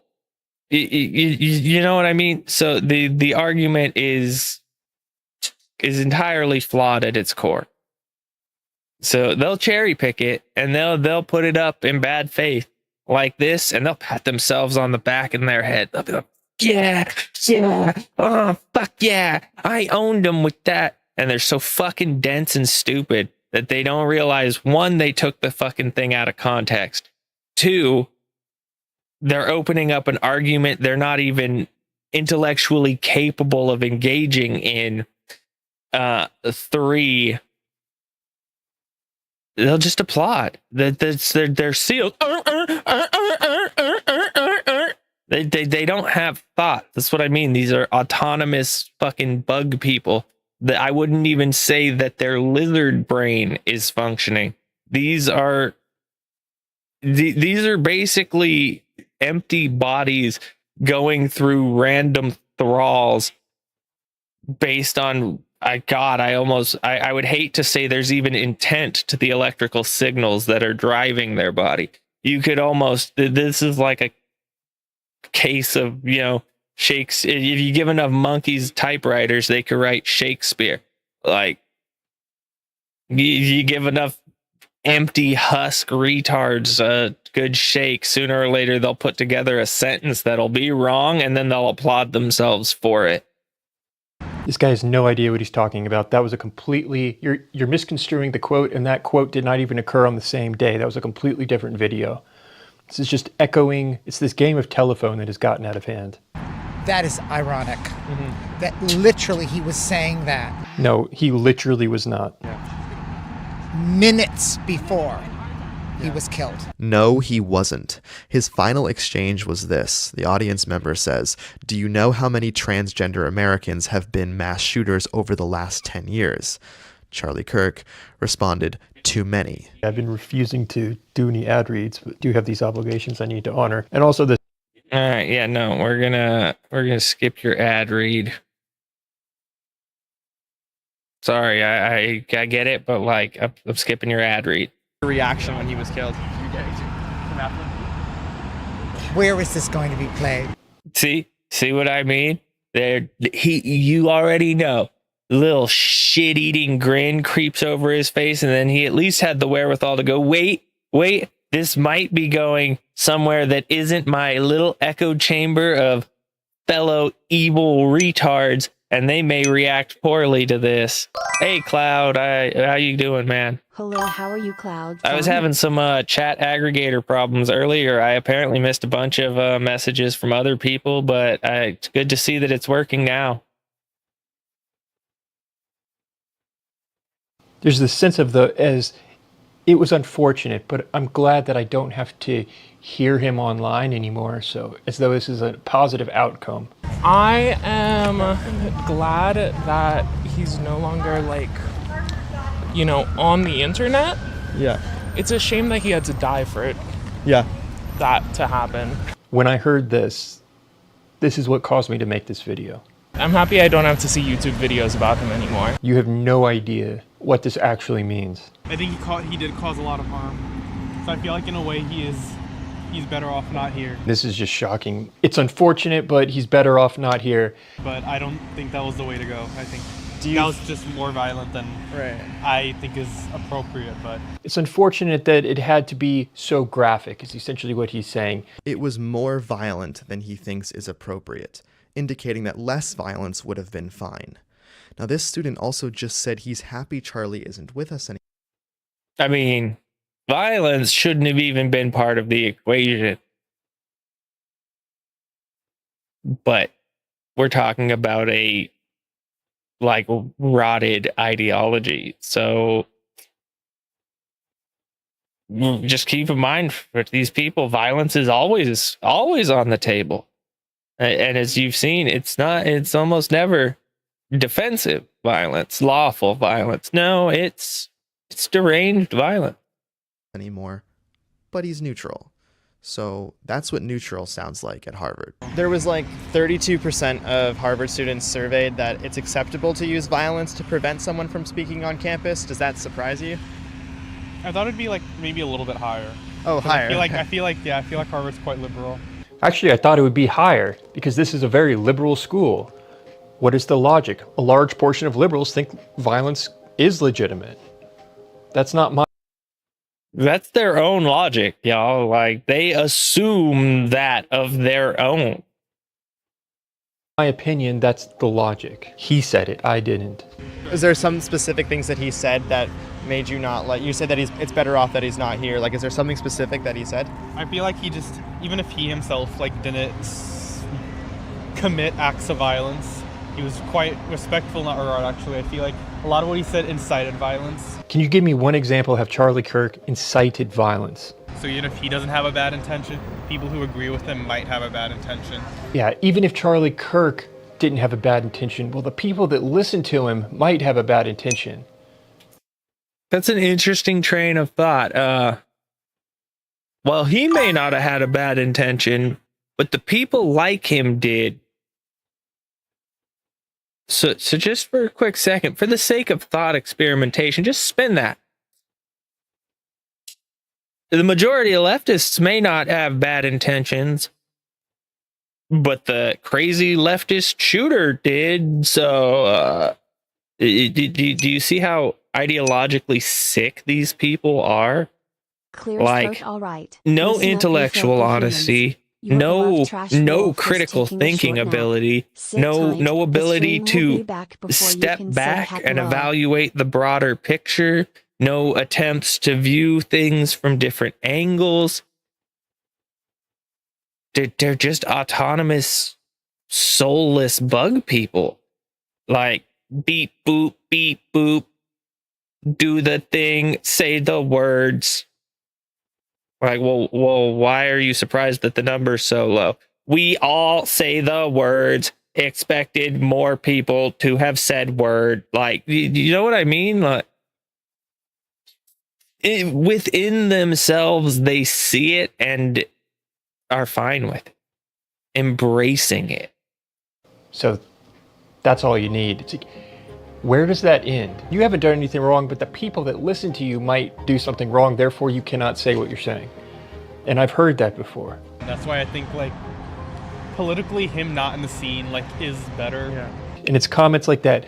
Politically him not in the scene is better, as though this legitimizes everything. And that's why this is not going to stop. That's why people are going to continue posting more than ever about this. You're going to have more people showing up to talk to students and have these conversations. When I stopped filming this video, I couldn't help but realize that not a single student I talked to said that they were mourning Charlie's death. I also thought it was potentially the most astounding moment in my career, seeing that Harvard students were surprised that only 32% of their peers think violence is acceptable to stop someone from speaking on campus. And keep in mind, this is at Harvard, the most prestigious college in America, a college that is older than America. A survey came out that said that 32% of Harvard students believe that violence is acceptable acceptable to prevent people from speaking on campus. Does that surprise you? Not really. What did you think of Charlie Kirk's assassination? You don't want my opinion on that? No, we want everyone's opinion. We're getting like every Is it side. gonna be on video? I'm gonna go. Oh, what did you think of the Charlie Kirk assassination? It's ideological rot, y'all. And you may be sitting here like, yeah, but they don't want to kill me. It's just big right people who are making a difference. No, they want to kill other leftists too. I don't have Shoe on Head's actual video. It probably should have been included in this, and we may hit it at the end, depending how long this video is. It's already a absolute marathon, but it's going to keep going because we've got points to make. Titled, "These People Are Sick." Now, of course, this is in reaction. So we're going to watch Rev Says Dezu's his coverage of her video. That'll at least trim it down some, adds a little bit of his commentary. But I watched Shoe on Head's video, and she has a whole laundry list of reasons that other leftists have sent her death threats, wished her to die.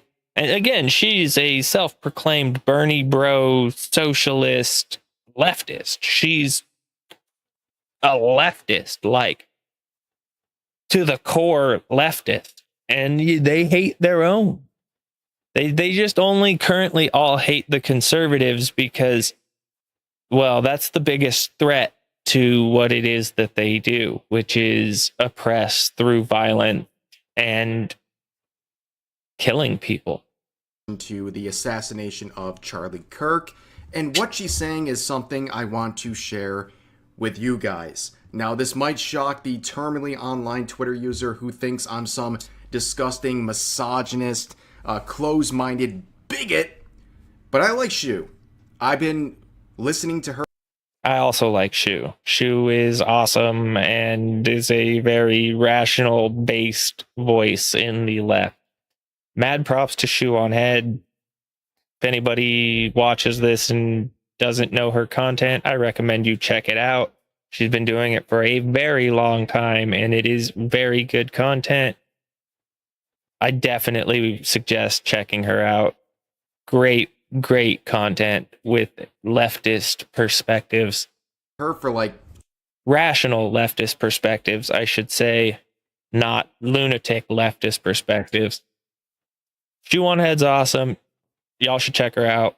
The better part of a decade, and what she had to say about this assassination of Charlie Kirk is what a lot of people need to hear. And we're going to look at different clips from this video, but I just want to say it's good to hear people like Shoe on Head condemning political violence, and it's absolutely disgusting, as we'll see, to see people attacking her and making her out to be the bad person somehow. Like, they tried to cut out Charlie Kirk's tongue, and when that didn't work, they cut through his neck. And it's horrible. Now, let's begin with her general take on what happened with Charlie Kirk. Now, don't get me wrong, Charlie Kirk had many bad takes over the years. Like, for example, the two most popular quotes I see people posting are the one where he advocated for stoning gays and black women are too stupid to be pilots. But guess what? Both those things, the two most popular quotes people are posting to justify this guy being murdered, are out of context. But idiots like Stephen King ran with it, then later had to apologize for spreading misinformation about a dead man. These people will build a straw man of you in their minds. They get so fucking mad about it that they celebrate the real you dying. Horrifying. But more importantly, even if everything was in context, who cares? Oh, he said this, oh, he said this. I don't care. There are many things he said that I disagree with. There are many things he said that I think are bad. Who cares? It is just a fact that nothing he said warranted his life being taken away. So first of all, great words from her, but in relation to Stephen King, I'm sure a lot of you watching this video have heard some of his Miss works Ray, you're gonna need to in be one way or patient. another, but he made this tweet directly in response to his assassination, saying he advocated for stoning gays to death. Just saying. Now, here is a related quote from Charlie Kirk, where he said, "I believe marriage is one man, one woman. Also, gay people should be welcome in the conservative movement. As Christians, we are called to love everyone. I will always..." There's actually videos out there of Charlie Kirk telling other conservatives, you're not the kind of people I want in my party, because they were anti-gay and were of the thought process that simply being gay meant a person didn't belong on the conservative side, could not be on the conservative side, could not identify to conservative values. That's absolutely not what any true conservatives feel. Anyone who says that is co-opting conservative ideology to push their own hate. The difference is conservatives don't just buddy up to it. Sorry, we don't. We may not agree with how gay people choose to live their lives. We don't have to agree. We're different people. We can have opinions. We don't hate you. There's no hate. Our beliefs are that it's a sin, and we would like if you would not sin, but we are not going to force you to not sin. It is your life to live as you please. We love you, the person. We do not love your sin. And yeah, we, much as most Christians do, try to live by the example of Jesus. He does not judge you, but recommends you go forth and sin no more. We do not judge you, but based on our faith, we would like to see you not further sin and find God in your way. But again, it's not a forced thing. We're not going to come scoop you up and send you to conversion. Like the insanity of the left is just so ridiculous. You can be gay. It's your life. We don't care what you do with your life. Always stand against people who wish to establish their own personal values as a reason to kick out others from our movement. And of course, this quote right here, complete lie. And Stephen King has been on a sort of apology tour ever since. But that is a very representative moment of what's going on. People are lying about this dead man.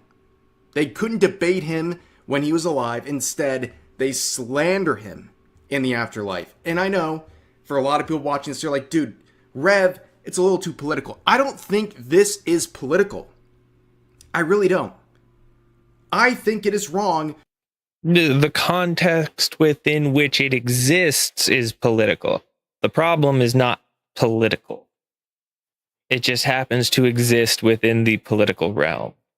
To murder someone over differing political beliefs. That is not a political thing to say. That is common sense. And people like Shu can recognize that even when they have very strong disagreements with someone like Charlie Kirk. But let's hear some more thoughts.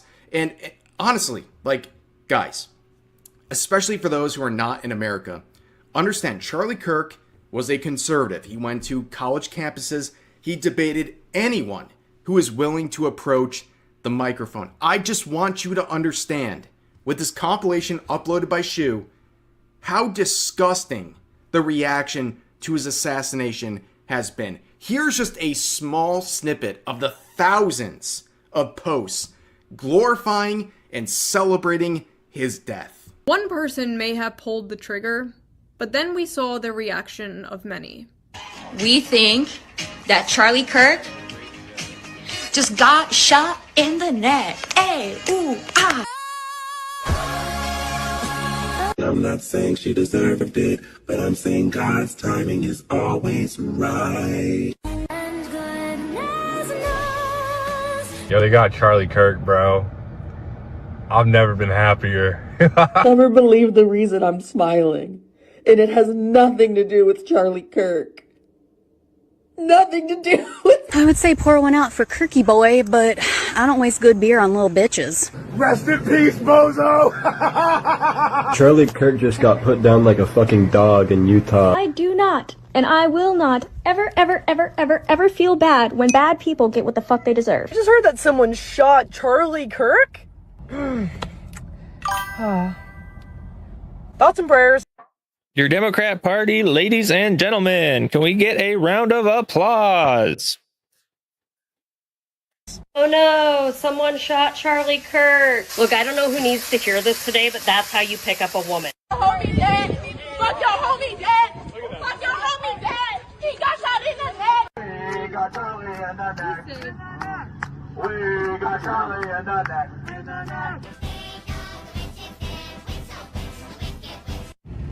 Heard someone got shot today. I had a tummy ache this morning. Stay alive out there. The sympathy for Charlie Kirk is f***ing weird. You don't have to like violence, but I'm confused as to how you thought the revolution was going to be magically bloodless. I've been saying we need to bring back political assassinations. I don't feel bad, and I don't think that everyone deserves the right to free speech. I think some people should be afraid to express their opinion in public. I didn't like what he said, and I didn't like his opinions, and I don't really give a shit that he's dead. The best part of this whole goddamn thing is that he is not martyr material, so his death will mean nothing. It will activate no one.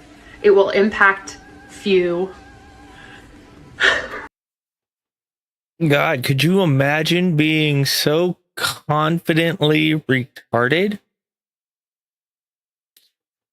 YouTube channel views up, peaks of 22 million a day from less than a million. Over a million new subscribers on YouTube. Instagram up, I think it's something like 10 million last I checked. God, I could not imagine being so oblivious and like confident in something I clearly know absolutely nothing about. See, I try not to talk about things I don't know about because I know that I don't know a lot about them. I like to learn stuff about things. So like I like to engage in conversations about things I don't know. But I'm not going to come in with like in retard confidence like I know some shit. Like, nah. I know a little bit about a lot of things. And a lot about a little bit of things. Know what you know, y'all. Be humble, but It's just great. There are a lot of people that are like, no matter what side of politics you're on, you should never celebrate something bad happening to someone. I, on the other hand, do cheer when bad things happen to bad people. Charlie Kirk just got shot.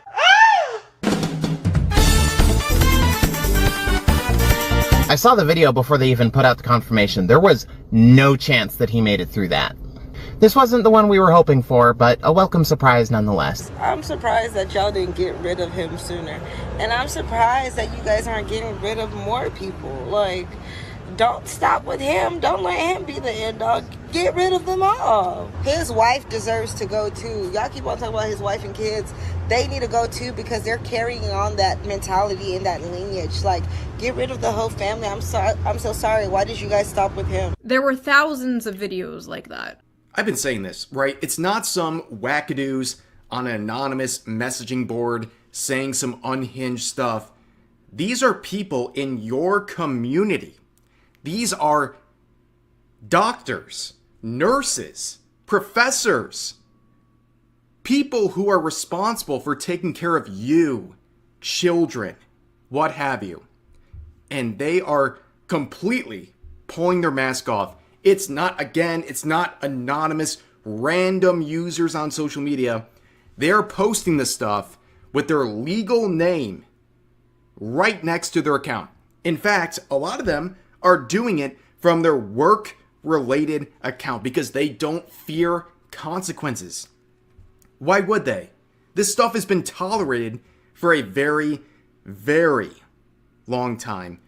But, of course, let's hear some more from these absolute ghouls and what Shu had to say about it. But this has really shaken me in a way that I absolutely did not expect. These last few days after what happened, I kept going to every single, like, lefty, liberal, left-wing person I know and, like, checking out what they have been saying about this.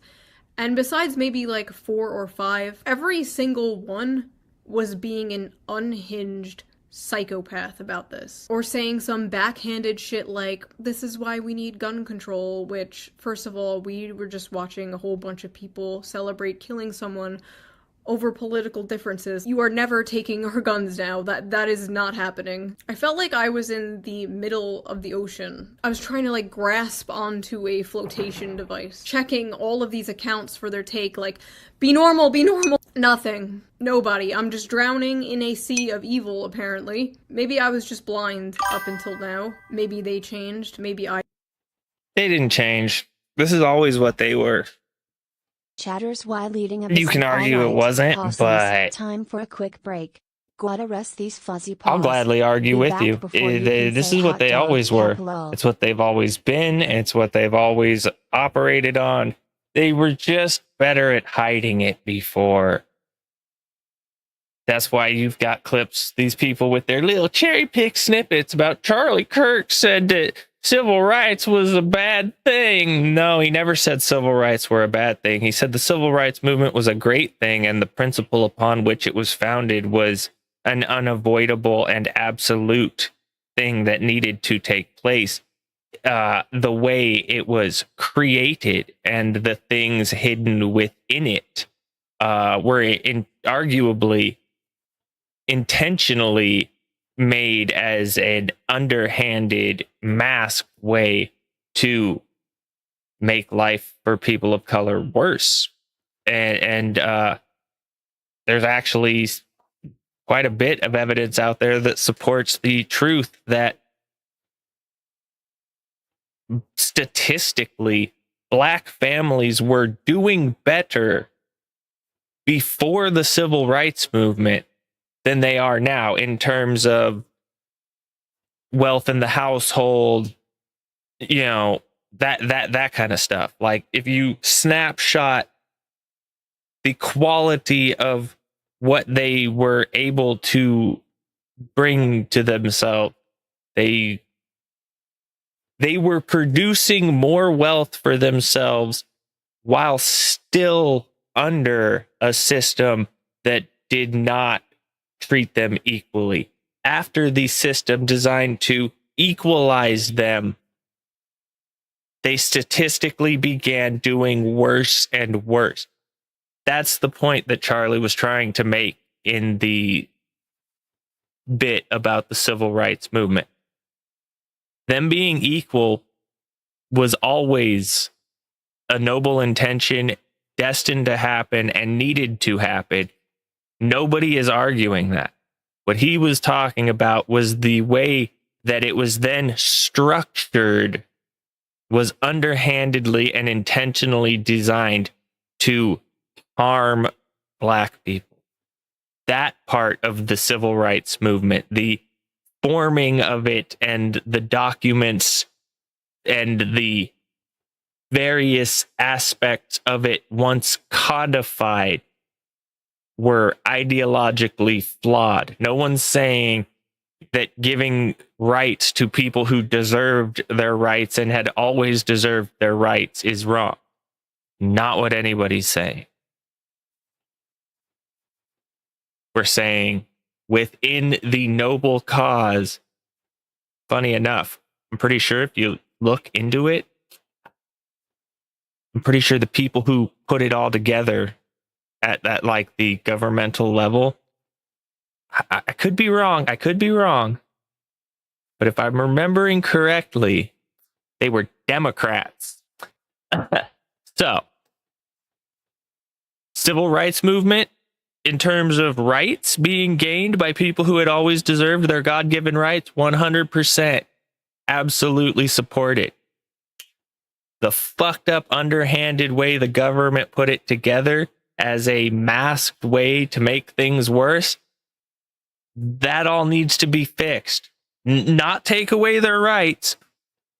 Fix the parts that were intentionally designed to be fucked up and stunting.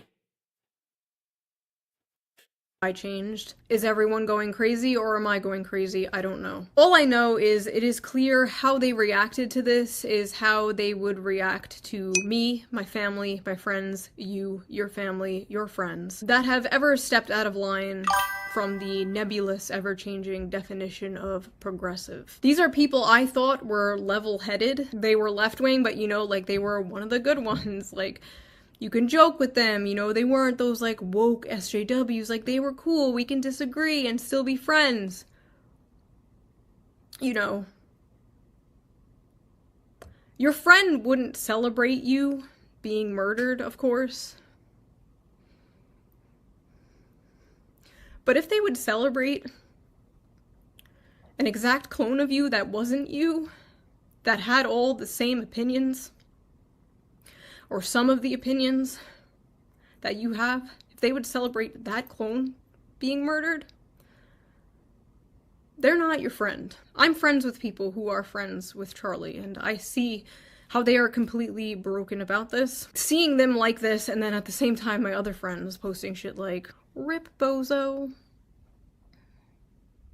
It's just sick. It's just sick shit. And I saw many reposts and tweets from this individual, Chatters this excitedly, Deadpool hey, LARPer, it's me, where Trash Wolf. they're So glad you're all here. They're a giant Let's hypocrite, get this but party started. their Wig his entire tail cap timeline low. is just retweeting porn. And you know what, dude? At time of recording, it was like 2 in the afternoon. I don't want to see that. I don't want to see what you're up to. So you win. I guess you win somehow. But anyways, Shu's video is a great one and something that is really unifying and something I will share. I'll put a link to her video in the description. Make sure to like it, view it, and enjoy what she's saying because I think this was a really important and special video. And yeah, that's going to do it for today's video. As always, feel free to share your thoughts about today's topics in the comment section down below. All right, that didn't show the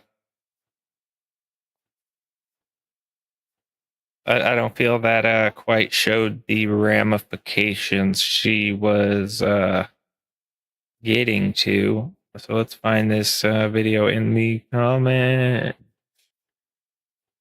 description. Nothing. I don't see. Do not see. Oh, there it is. I'm just dumb and was not seeing it. Skip this. On September 10th, Charlie Kirk was giving a talk at I know. University. I know all of this. I'm looking for one part. Right about, I think, here. That should be about the same bit. Slippery slope. That's why we were against it. And they always say this dumb shit like, if you don't want to be called a Nazi, stop being.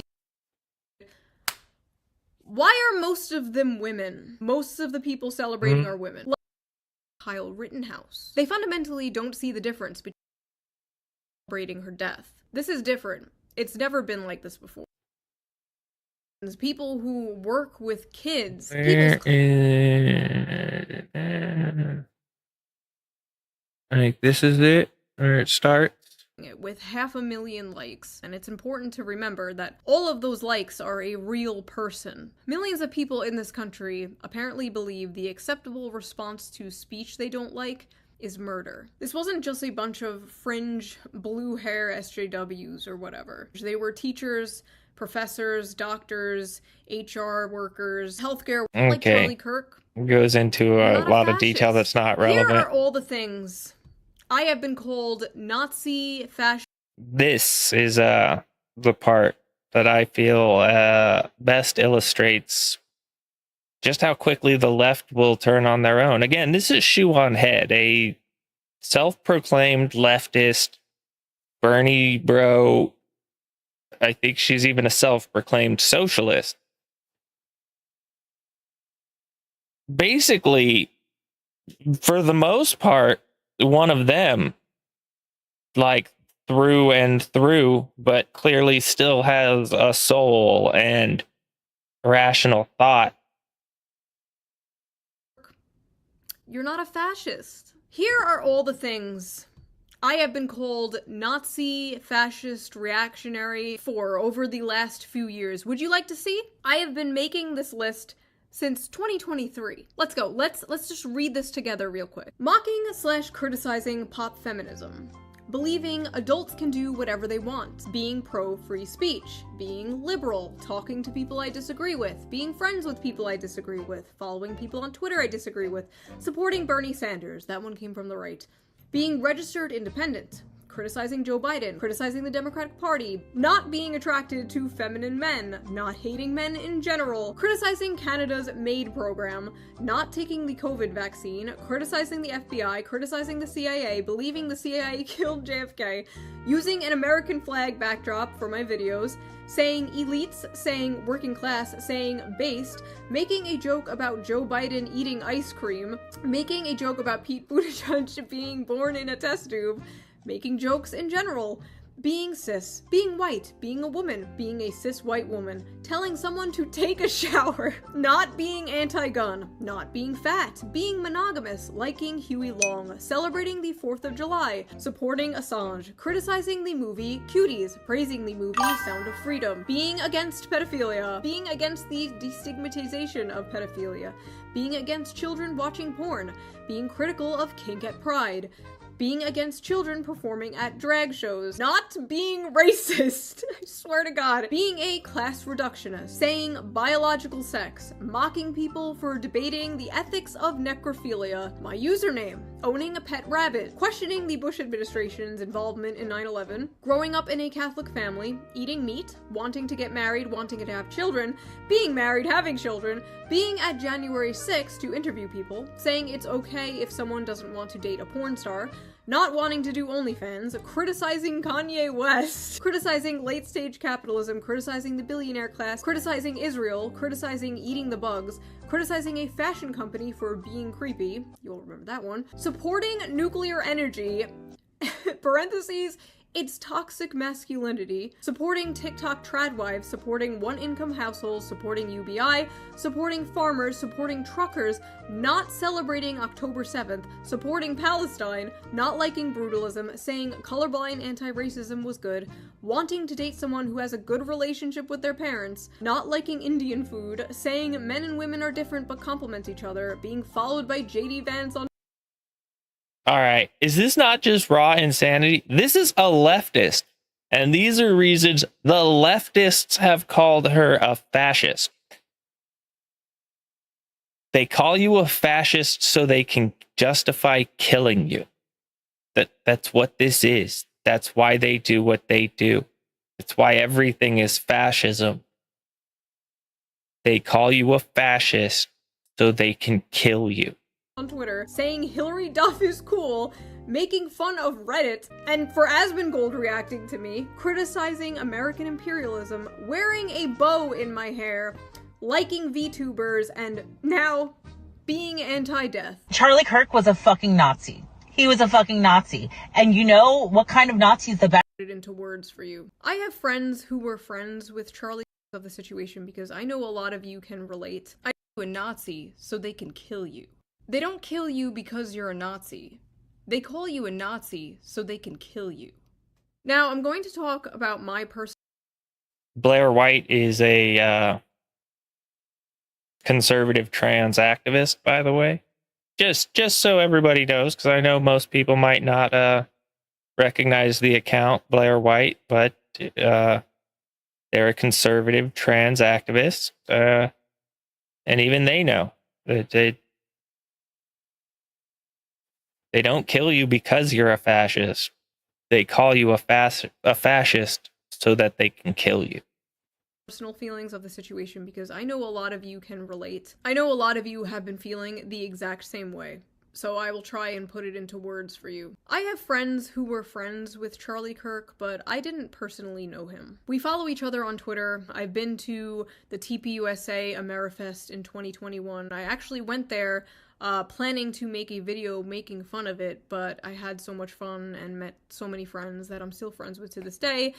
So that video never happened. I disagreed with him all the time. You can literally go to our Twitter interactions. I was always correcting him about, like, Bernie Sanders. I made an egg look like his face. It is safe to say I was no fan. But this has really shaken me in a way that I absolutely did not expect. These last few days after what happened, I kept going to every single, like, lefty, liberal, left-wing person I know and, like, checking out what they have been saying about this.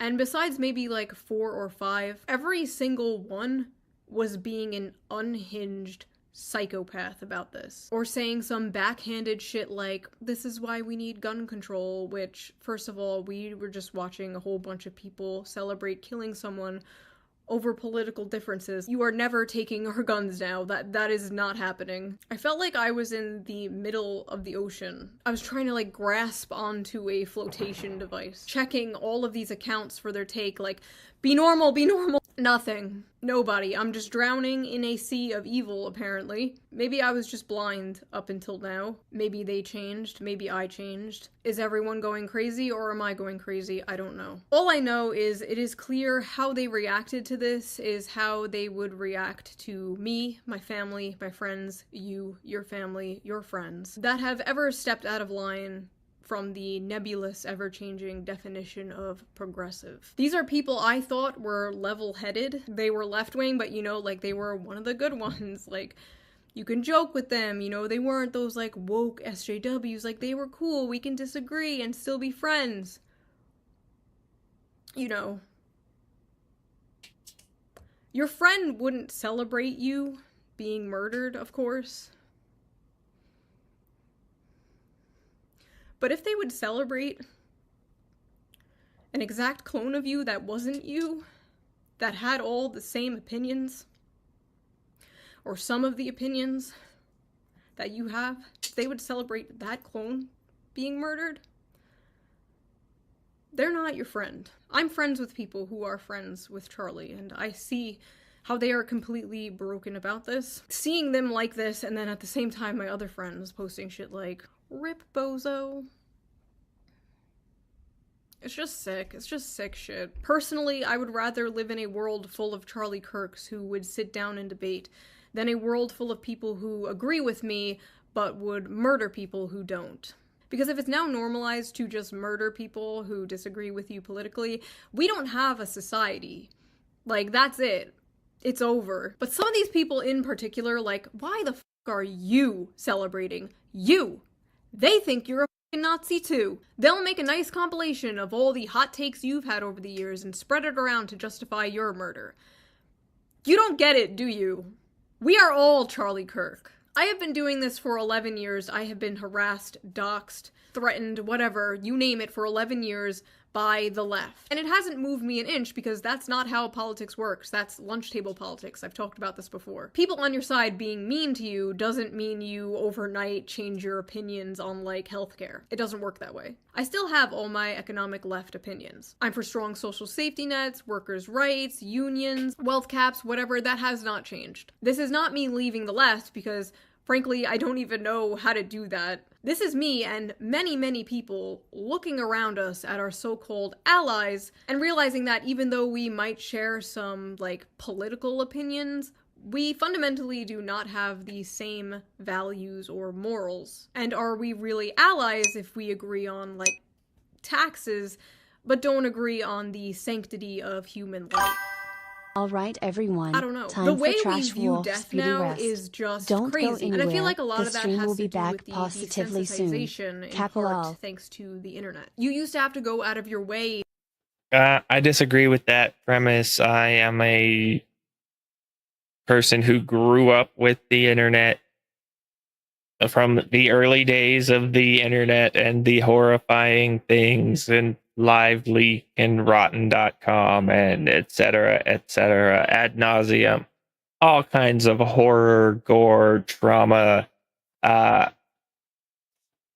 still value human life.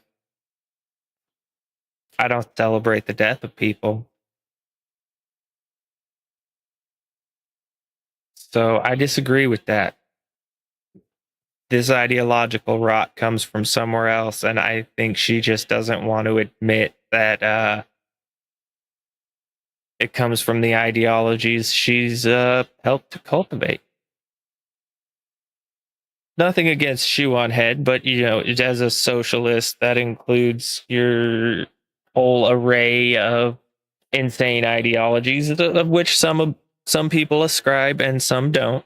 I understand that. I'm not saying anyone who's ever held a socialist idea is a fucking lunatic terrorist. No, but it exists within that ideology.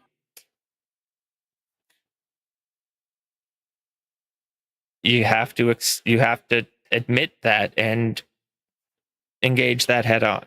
To see gore and stuff like that, and now you're just scrolling through Twitter and you see someone set on fire if someone gets stabbed on a train. And when someone like Charlie dies, it's not even real to people anymore. Like, it's like a movie or show. Oh, that character died? Good, I hated that character. Like, no, that was a real human being with a family and kids, actually. Like, that was someone's son. The internet has turned real people into nothing but cartoon characters that disappear when you close an app. I remember for years people would be like, oh, when you have kids, you'll change your mind on XYZ, and I was like, no, that's not gonna happen, no. And they were right. Almost overnight, you stop being so selfish, nihilistic. You stop having utopian fantasies of wanting to live in a post-capitalist society. And all you want is for the world to be safe. For the world to be safe and normal. And all that matters is your family and your community. And then your country, and then the world. You know? But we can't save the world. You can't. But you can save the people around you. You can't say to these people who are celebrating this and justifying this, you can't say, what if that was your dad or your brother getting killed for their opinions, because they've already cut those people off. They've already cut those people off out of their lives. And posting videos and pictures of Charlie's wife and young kids will not move these people at all. Because they hate their lives. They hate their families. They are atomized bug people. They are the unfortunate product of modern society, and I feel bad for them, I do. I pity them, and I wish I could help them, but I have bugman fatigue. They're the unfortunate product of progressive modern society. You don't see this in conservatives who grew up in the exact same time frame as the atomized bug people. I'm sorry, you can't put this on modern society. You're not gonna slide that one. It doesn't work. You can't push this onto modern society. It's modern progressive ideologies and arguably neo-Marxism. I need just a brief moment. Miss Raven is having an absolute fit. She demands her filtered bottled water, and she demands it right now. I will be back in just a minute. Please forgive me.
All right, we're And for the back, and people Miss who will Ray come at is me in a blind dead. rage with a list of all of Charlie Kirk's like biggest hits. Wait, not bad. To Water. convince me I'm that I sorry. should My hate brain him gets soupy. and should not mourn him. If you thought what Charlie Kirk said is wrong, you could have debated him. He was one of the few people left willing to do that, and now he's gone. Charlie was a fan of free speech, but I'm worried whoever comes after Charlie won't be. Like, even from a political standpoint, not even a personal human standpoint, why are you celebrating, like, the most popular college Gen Z political pundit dying? Like, why are you celebrating him becoming a martyr? Say goodbye to that young male vote. All the liberal Joe Rogans in the world are not fixing this. I just hope for the sake of this country that political violence does not become normalized, does not become a thing.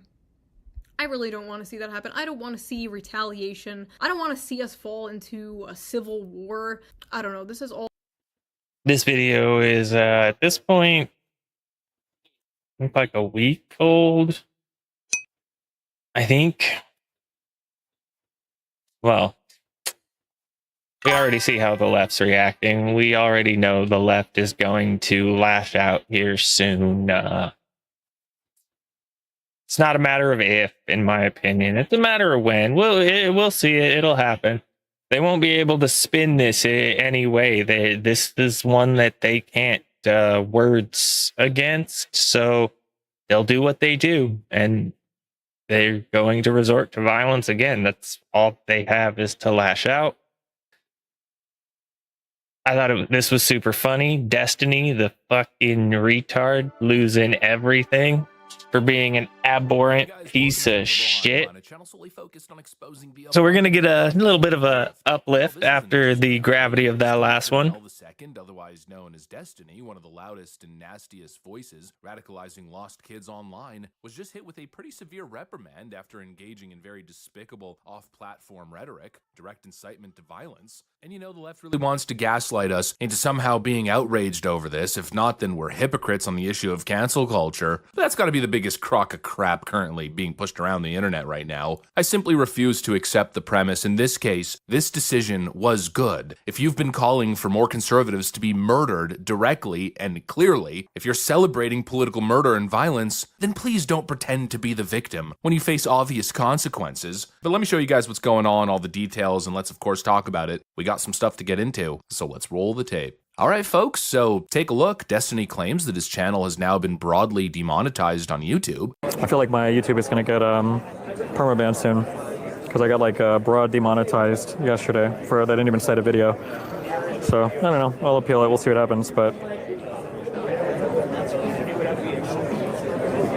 I mean, if Kimmel is getting canceled from ABC, I don't know. And of course, quick context and caveat, for purposes of full transparency, Destiny of course is an online troll and provocateur. Just recently he lied and rage baited the internet into thinking that he was banned on Twitch for his comments about Charlie Kirk, but that Twitch ban post was actually from 2022 and he was simply recycling it to basically mislead his detractors. Now it's possible that some of this is theater, but based on what we're seeing from his actual viewers, it seems as though his channel memberships have been cancelled, as well as his live stream super chat is now fully disabled, so basically a loss of revenue functions. It does look real, unless Destiny himself actually shut off the monetization functions, which would be next level. I think it's credible. So I'm operating under the assumption, the premise that it is in fact real and Destiny has been demonetized. And I gotta tell you, I never thought I'd sit here and celebrate somebody's demonetization, but in this case, oh, I am celebrating. And again, I'll repeat, I will not be gaslit into believing that this is the same thing as left-wing cancel culture. Don't even try it. This is not the same thing as somebody getting banned for questioning a medical procedure, or simply having a differing opinion or position on abortion or trans issues.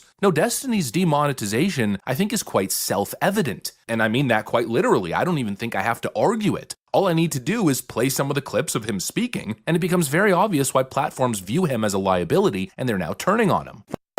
Dude, the firefighter guy, Trump, the people that support him, I just want you to know, okay? If one of you were in the crowd, and you're a conservative fan of mine, and you end up, getting blown away or whatever the fuck, I'm making fun of you the next day on Twitter. I am. Conservatives have been disgusting for years, which is why I don't give a fuck about anybody that winds up at any of these rallies and gets shot or whatever the fuck. You need conservatives to be afraid of getting killed when they go to events so that they look to their leadership to turn down the temperature. You have no, it's actually kind of scary, how close I was to getting people together to go down to his house and kill his family. Or it would have just been him and his father. Because I didn't know anything about it. I mean, just last week, Destiny essentially called for more conservatives to be murdered. Let that sink in. And he wasn't joking. He wasn't being ironic. He basically stated outright that he believes more people on our side should die. That's incitement to violence. That crosses every line in the book. He's not just disagreeing with me or you. No, he's explicitly saying that I should be shot, that more people in my line of work should be assassinated for our viewpoints. We also know that he celebrated Cory Compatore's murder at a Trump rally. He called it justified. In other words, if I were shot tomorrow at a Trump rally, Destiny would believe that that is justified and he would encourage that. That's who this guy is. And that's the kind of rhetoric that he's releasing online.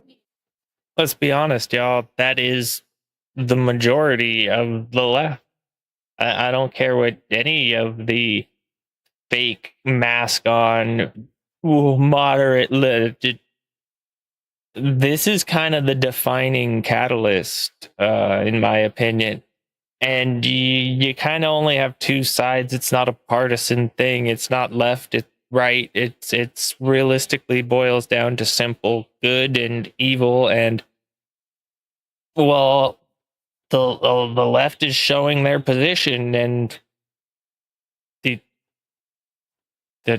they're coming up evil. It just is what it is, and it's scaring heaps of their own into switching sides. So again, arguably speaking, the Democrat Party has killed itself. The progressive left has, in the weirdest, most roundabout, obscure way, assassinated themselves. And so let me ask you, how is that the same as left-wing cancel culture? Well, obviously it isn't. And I want to be as consistent as possible. I am still against cancel culture. I'm not cheering when people get punished for benign opinions. If a left-winger was deplatformed for something mild, I'd be the first person to step up and condemn it. But that is not what this is. This is a punishment for incitement, for violent rhetoric, for justifying political murder. That is entirely different. And let me issue a challenge to anybody watching. Please, name me one case where a left-winger was deplatformed for a normal, benign opinion. Go ahead. I will wait. If it exists, please show it to me, and I will again be the first person to side with that individual, regardless of whether they're on the left or the right. But the reality is, examples of that almost don't exist, because we know historically the hammer has only come down almost exclusively on conservatives. And so no, Destiny is not a victim here. Rather, I believe he's the architect of his own destruction. This is the inevitable result of years of spewing poison and pretending that, oh, it's just jokes. It's just hyperbolic commentary. It obviously isn't. And clearly this isn't even a free speech issue. Demonetization is not the same thing as deplatforming. I'm not saying that Destiny should lose his right to speak. No, my view there is quite clear. Unless a court convicts him of direct criminal incitement, then I don't want him thrown in jail. I don't want him permanently gagged off the internet. I don't want him sent to a gulag or a re-education camp, like many of the left seem to want. No, he can keep talking if the platforms let him, but companies now taking away the ability to profit off of inciting terrorism in the country? That's not cancel culture. That's companies for the first time actually doing the right thing. You know, that's where the line should have been drawn. There and there alone, and all other benign political speech should be allowed. And what a ridiculous concept, too, the idea that we should now feel bad, that we should be accepting lectures on cancel culture and policing speech online, when this is the Democrat track record. We will hold social media platforms accountable for the hate infiltrating their platforms, because they have a responsibility to help fight against this threat to our democracy. And if you the retards on the left don't understand the difference between platform and publisher, and they make themselves look like complete fucking retards. Time and time again. It is just...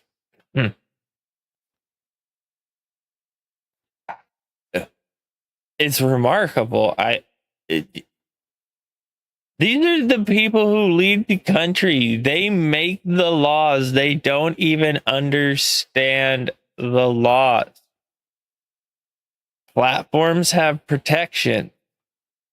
Publishers have liabilities.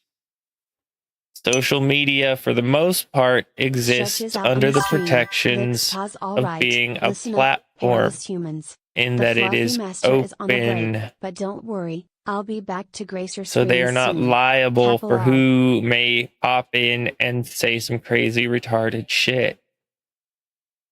Publishers who are curating the information being put out, they carry liability.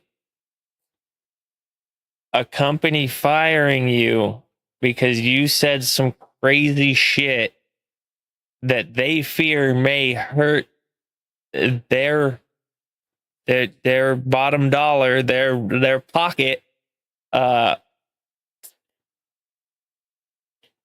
according to corporate law, the shareholders could hold them accountable potentially because the company legally has an obligation to the shareholders and to make their best effort to be profitable. So if someone did a thing that threatens their belief that they'll be able to remain making profit, arguably they're following corporate law and acting on the behalf of their shareholders. Yeah, bro, I will hop on and join you as soon as I get done with this. There's still a couple to go, and I don't know why the text to speech didn't just work, but I did not hear you. But I see it in the chat, so there's that. Clearly some stuff is still buggy on these settings, for which I apologize to everyone. Profit off of hate. If you act as a megaphone for misinformation or cyber warfare, if you don't police your platforms, we are going to hold you accountable. I think we need to push back on this. There's no guarantee to free speech on misinformation or hate speech. And these people are retarded. Like, this is how your brain works when your parents were twin siblings. Like, what the fuck? Like, there's no guarantee to free speech. Like, there is. And I'm pretty sure it goes all the way up into direct inciting of violence or chaos and credible threats of violence. I'm pretty sure that like the only limitations on free speech. I think I'm pretty sure it's been more than a decade since I was in high school, but I'm pretty sure that was about the gist of it. I'm rusty though, so if I'm wrong, by all means correct me. especially around our democracy. But I also think there are Americans who... Also, America's not a democracy. It's a constitutional republic. This is the biggest fucking pet peeve that I have. This country is not a democracy. It is a constitutional republic. Constitutional republic. It's a constitutional fucking republic with democratic functions within a constitutional fucking republic. Are engaged in this kind of propaganda, and whether they should be... On a side note, under the Obama administration, the laws against propaganda in the United States were overturned, thereby legalizing propaganda. Just so everybody knows, Barack Obama, everybody's favorite Democrat, overturned the laws that prevented propaganda in the United States. So since that time, propaganda is 100% legal. Under their own watch, they made propaganda, outright propaganda, or they made it legal. It was illegal. Obama overturned the law, thereby legalizing it. They made it legal. Now they're going to cry about propaganda. You literally legalized it, you fucking leeches. Civilly, or even in some cases, And that's tangential entirely to the fact that what they're calling propaganda isn't even fucking propaganda. It's normal ass people trying to have conversations about shit with other people. Which is, like, by definition, fucking town square type shit.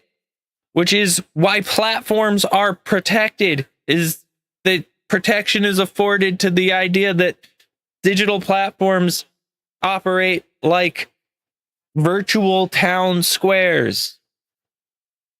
criminally charged. Just the raw disingenuity of it just is so fucking annoying.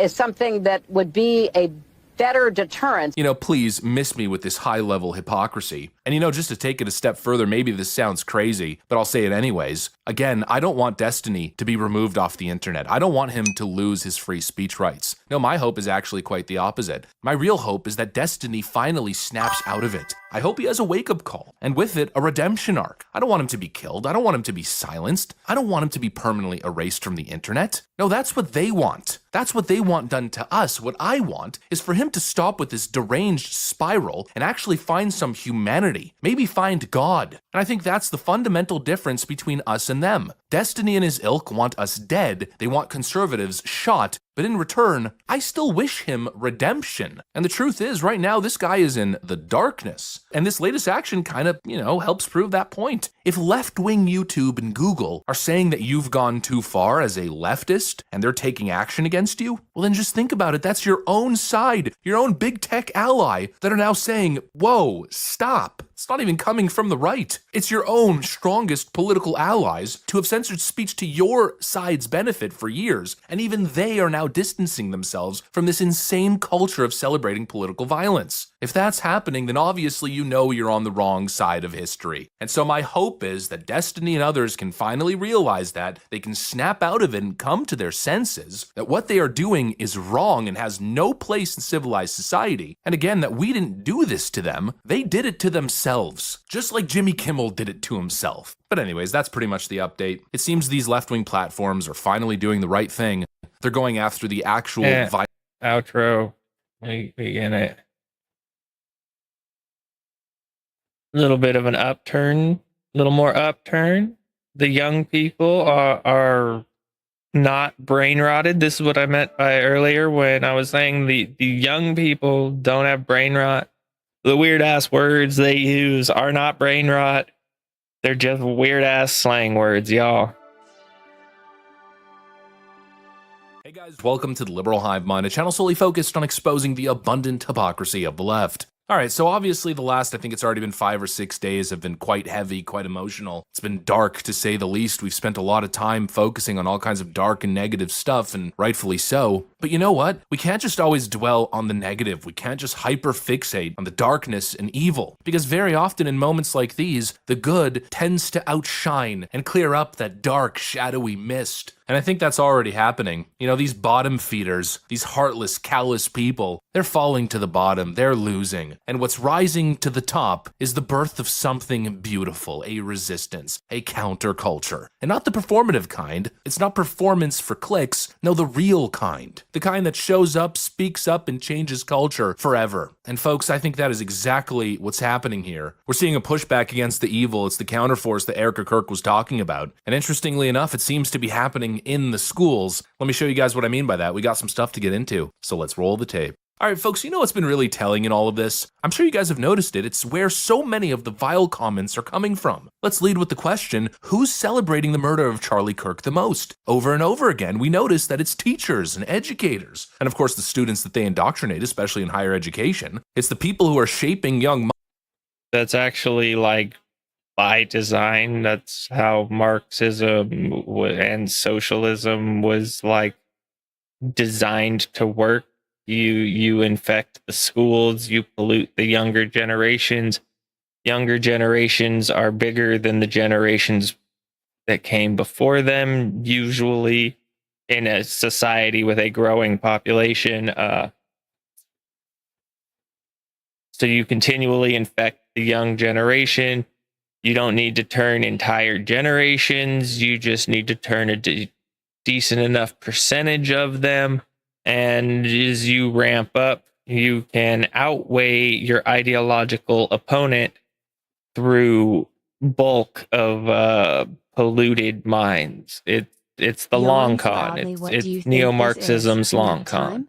Minds and the young minds that are being shaped. And that right there tells you all that you need to know about the rot of academia in the modern age. These institutions have been marinating in left-wing ideology for years, from K through 12 all the way through the universities. And now we're watching the fruit of that rot. Teachers spewing hate, cheering political violence, even posting about how Charlie Kirk deserved it. And while that might make you depressed, and of course will make you frustrated and angry, at the end of this, I don't want you to give hope, because you gotta have faith in the kids. Kids are a whole lot smarter than they get credit for a lot of the time, and we saw that recently with the young... Dead on the fucking head with that. Well-raised kids are smarter than anyone would ever give credit to. Gen Z trend moving rightward, the more they're exposed to this inhumane crap, the more they're waking up. And here's a clip that should give you guys a lot of hope. We got students finally starting to push back. Take a look at this clip. We got Rhode Island students confronting their school leadership after their teacher was put on leave for calling Charlie Kirk a piece of garbage after his murder. Take a look. As a people of review, we've decided to come up and give our perspective on the subject, considering it is our teacher and one of the people that will guide our futures. No matter what anyone says to me, I will never stand for violence, especially of a man who was publicly murdered in front of his wife, one of his children, thousands of students, and other bystanders. Charlie was not a racist, he did not hurt anyone sexually, and he did not kill anyone. Therefore, this was an unjustified cause of death that should never be celebrated. So if you ask me, Charlie's children do not deserve to grow up without their father. Charlie's wife did not deserve to lose her husband. Charlie did not deserve to lose his life because of a different opinion. But this teacher deserves to lose his job. As civilians and people of our great country, we hold ourselves to a higher standard and to support, or worse yet, rejoice in violence.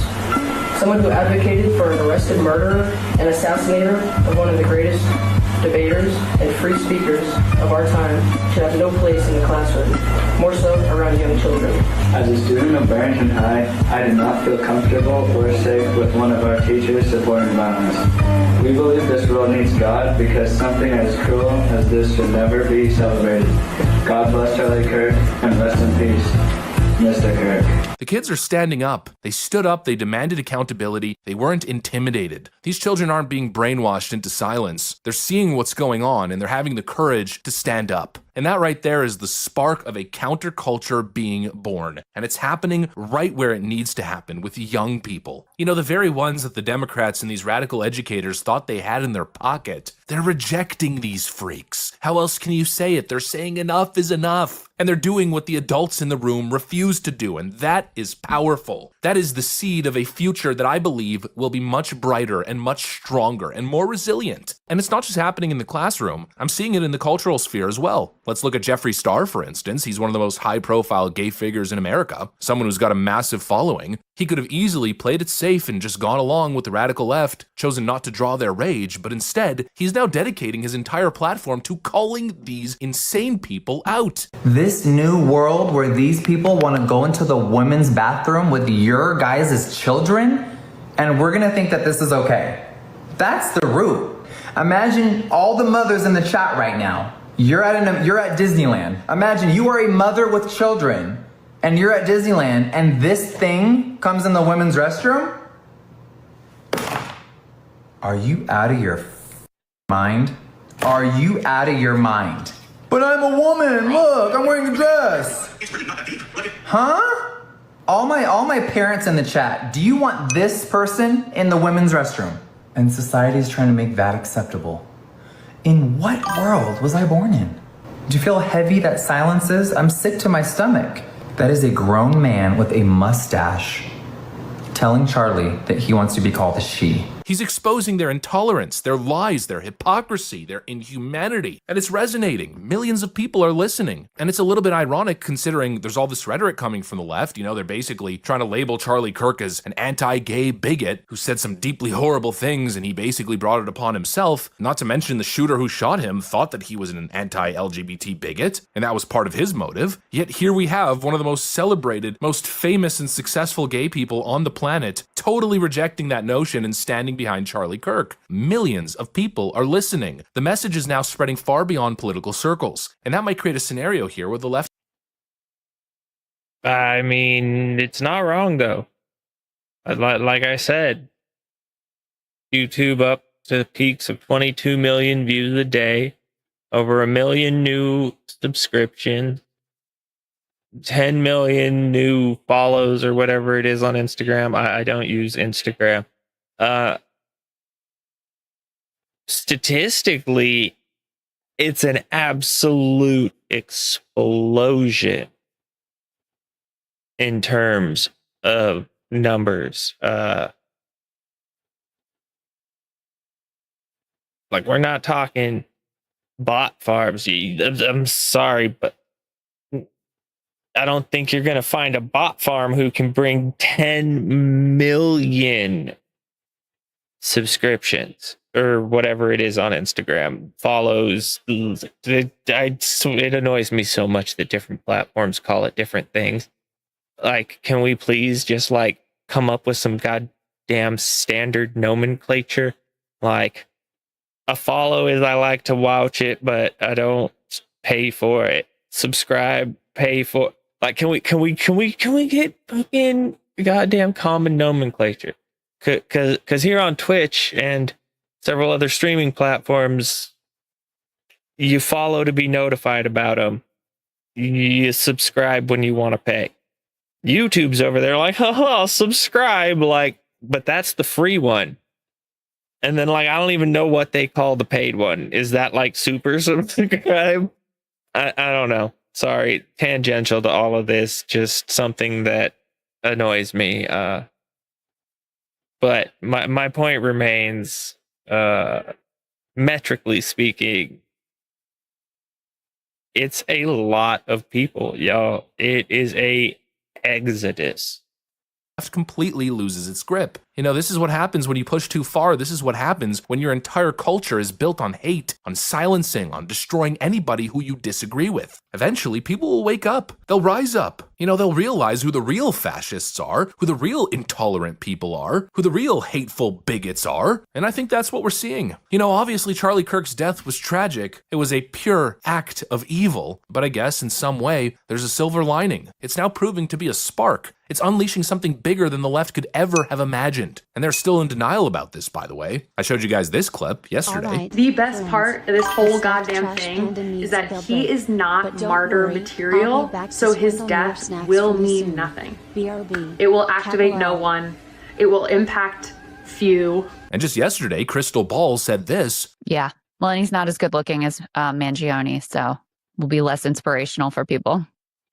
Tell me I'm wrong, Em. Charlie Kirk's not handsome enough to mobilize a true political movement. Shows you how vapid and shallow these people are. And also, I find it kind of funny. People used to put Crystal Ball on a pedestal as if she was a rational leftist. I never bought it for a second. Sure, she played that on TV when she was doing Breaking Points. But if you followed her on social media, she's been an unhinged leftist since day one. And well, there you go. I guess you see her true colors. But you know, they're in denial that Charlie Kirk is going to light that spark. But personally, I think we're already beyond that. The spark's been lit, and now the light is shining through. Students are standing up to their teachers, families are organizing vigils by the thousands, the whole world seems to be chanting, "We are Charlie Kirk." Social media influencers with millions upon millions of followers are posting video after video declaring they've had an epiphany, that they've seen the truth. You know, Erica Kirk said that this movement would become tenfold stronger, and now we're already seeing that on college campuses with more TPUSA chapters than ever before. Thousands of new chapters across the country. This is no longer just a political debate. This is no longer about left versus right. This is good versus evil. This is cultural. This is spiritual. This is about the soul of the country, and you can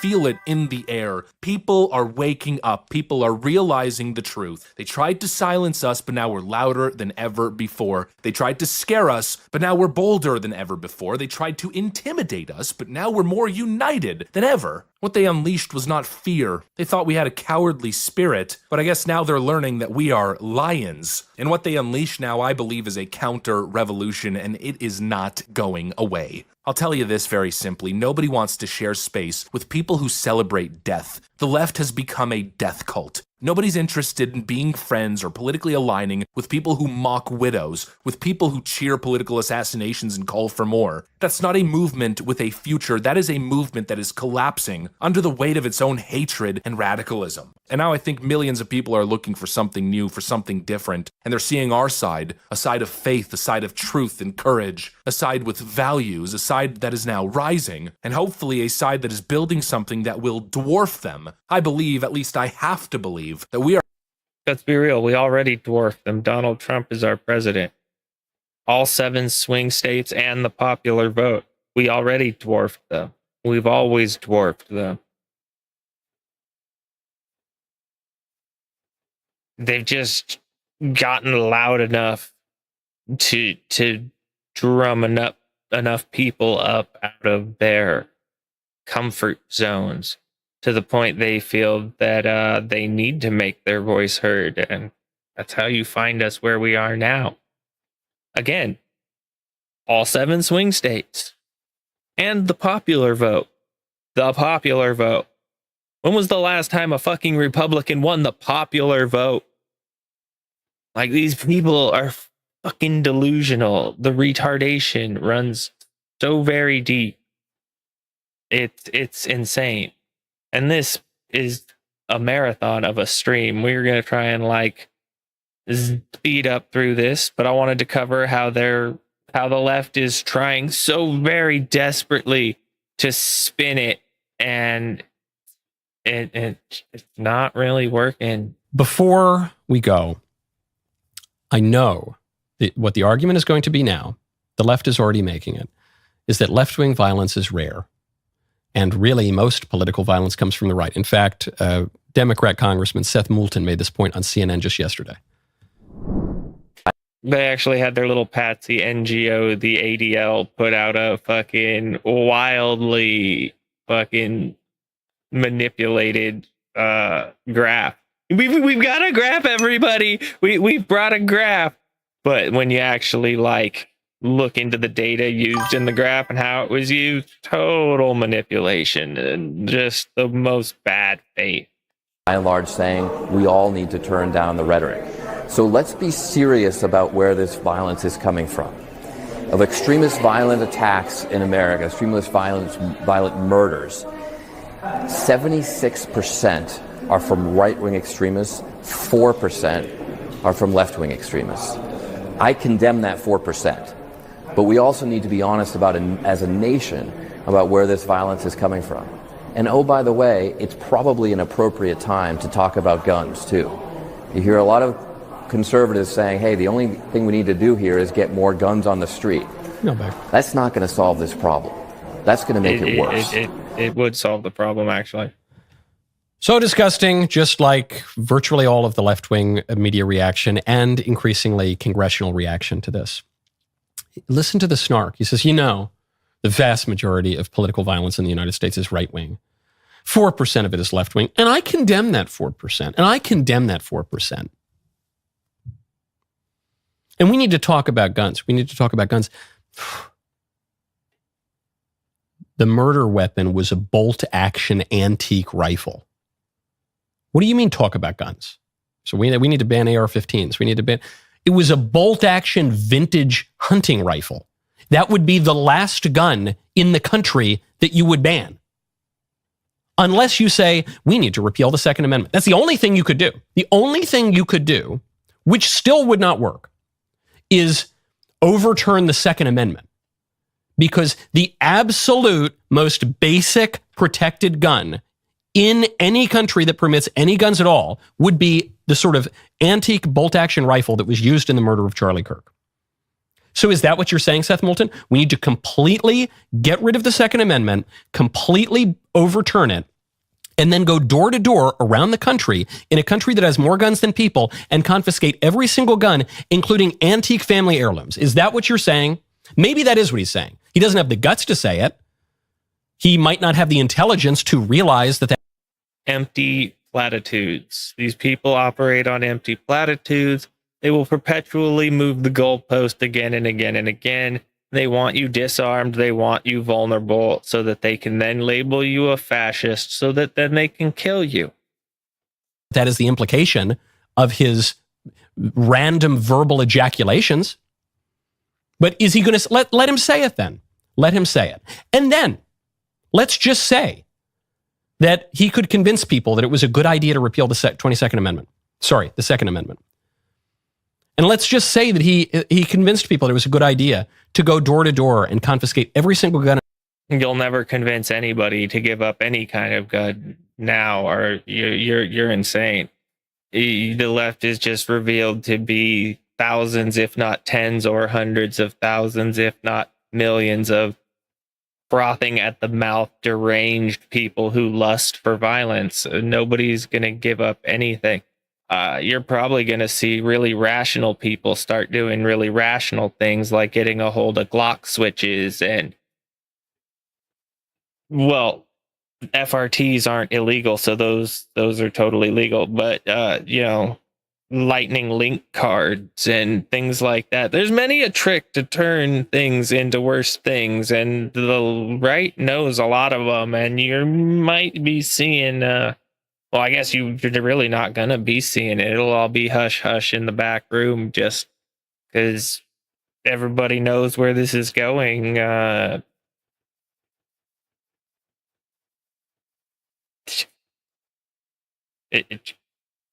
Short of, the Democrat Party collapsing and, like, some sort of total reformation over there, you know what I mean?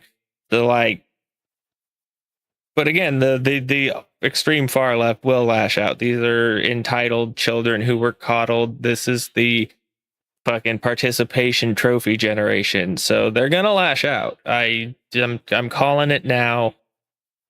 You can just predict it. These people are predictable. These people are more predictable than the day is long. I'm sorry, but you know they're going to lash out repeatedly. It'll be the summer of love nonsense all over again. They'll find some random tangential cause to co-opt and they'll break out into raw havoc. In America, hundreds and hundreds of millions of guns. How are you going to do it, Seth? How are you going to do it? Oh, you don't have any answer. You don't have any answer to any of my questions. But you're going to go and take the opportunity of the murder of an innocent man, apparently by one of your own, and you're going to use that to pontificate about your completely utopian political agenda. Revolting behavior, stupid behavior, powerfully stupid behavior, but also nauseating in its vice. And then we get to his chief claim that he makes. His chief claim that virtually all the political violence is from the right. I looked it up. What did I know? I don't know. I don't read crime statistics all the time. Maybe that was true. So I looked it up. And if you go... This is what I mean, people. The left will say some shit. You need to look it up. They rely on you taking them at face value and not looking it up. You have a cell phone in your hand. It has the internet. You have access to the bulk of human knowledge across the face of the planet.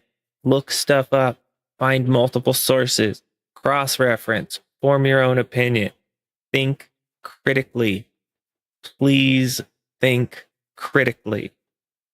Google it. If you ChatGPT it, it'll say, oh yes, according to this study, according to that study, right-wingers are more likely to commit political violence than left-wingers. If you look at the incidence of political violence, more of them are from the right than the left. I said, that just doesn't sound accurate to me. Just doesn't sound accurate. I myself have been targeted with political violence over the years. And then I said, wait a second. Let me look that up. My town here, Nashville, there's been political violence. What was the most recent example? It was when a trans-identifying shooter gunned down little children in a Catholic school. A trans shooter, trans identifying, goes into the symbol of traditional conservative culture, of an objective moral order, of the right. Don't forget the right, even the right and the left. The terms come from the left side of the National Assembly in the French Revolution, which was the atheists and the secularists, the right side coming from the Christians and the defenders of the regime. Goes in, fires multiple shots through a picture of Adam and Eve, stained glass, before gunning down these innocent kids in a church. Because of, if you read the manifesto, or any part of the manifesto, largely because of this gender ideology, which is a left-wing ideology. And I looked it up. Do you know that's not political violence? Come again? I looked it up. No. The police concluded this was not ideologically motivated. So the trans shooter gunning down little Catholic kids, little Protestant kids. It was a Presbyterian school, I think. Because of that, yawns loudly. They say, no. It was the person was seeking attention. It wasn't ideological. There's a manifesto. What do you mean it's not ideological? No, it doesn't count. Then I said, what about in my own experience? I was at University of Pittsburgh 2 years ago, and I was doing a talk. It was a debate over transgenderism, and 2 Antifa agents showed up. And they burned me in effigy on the street when I got there. And then 2 Antifa agents showed up, threw an explosive at the building right as I was walking on stage. Happily, I was not injured. A police officer was very seriously injured. A female cop was very seriously injured. This couple were hardcore anarchists, Antifa operatives, who would go to Antifa meetings, who were caught going through TSA with explosive material on them multiple times. I looked that up. Do you know that's not left-wing political violence? No, they pled down. Oh, gee, convenient. So what I mean, these people will go find their little NGO to fraudulate data however they need to, and then they'll come out and they'll go, look, we have a graph. And the people with no critical thinking skill go, graph, graph. Yeah, go clap, stupid little seals, clap. Fucking down. They got an obstruction of us. Justice charge, one of them. So it's obstruction of justice. Not. Do you know how people like Seth Moulton arrive at the conclusion that there's more? I'm sorry, how do you get an obstruction of justice charge for throwing an explosive at a building and seriously injuring a police officer? I'd put my money on progressive DA, progressive judge, Democrat appointees. I mean, I'm just guessing. I could be wrong, but I'm probably not. More right-wing political violence than left-wing political violence? They don't count the left-wing political violence. That's how. That's how they do it. They lie. They hide the left-wing political violence.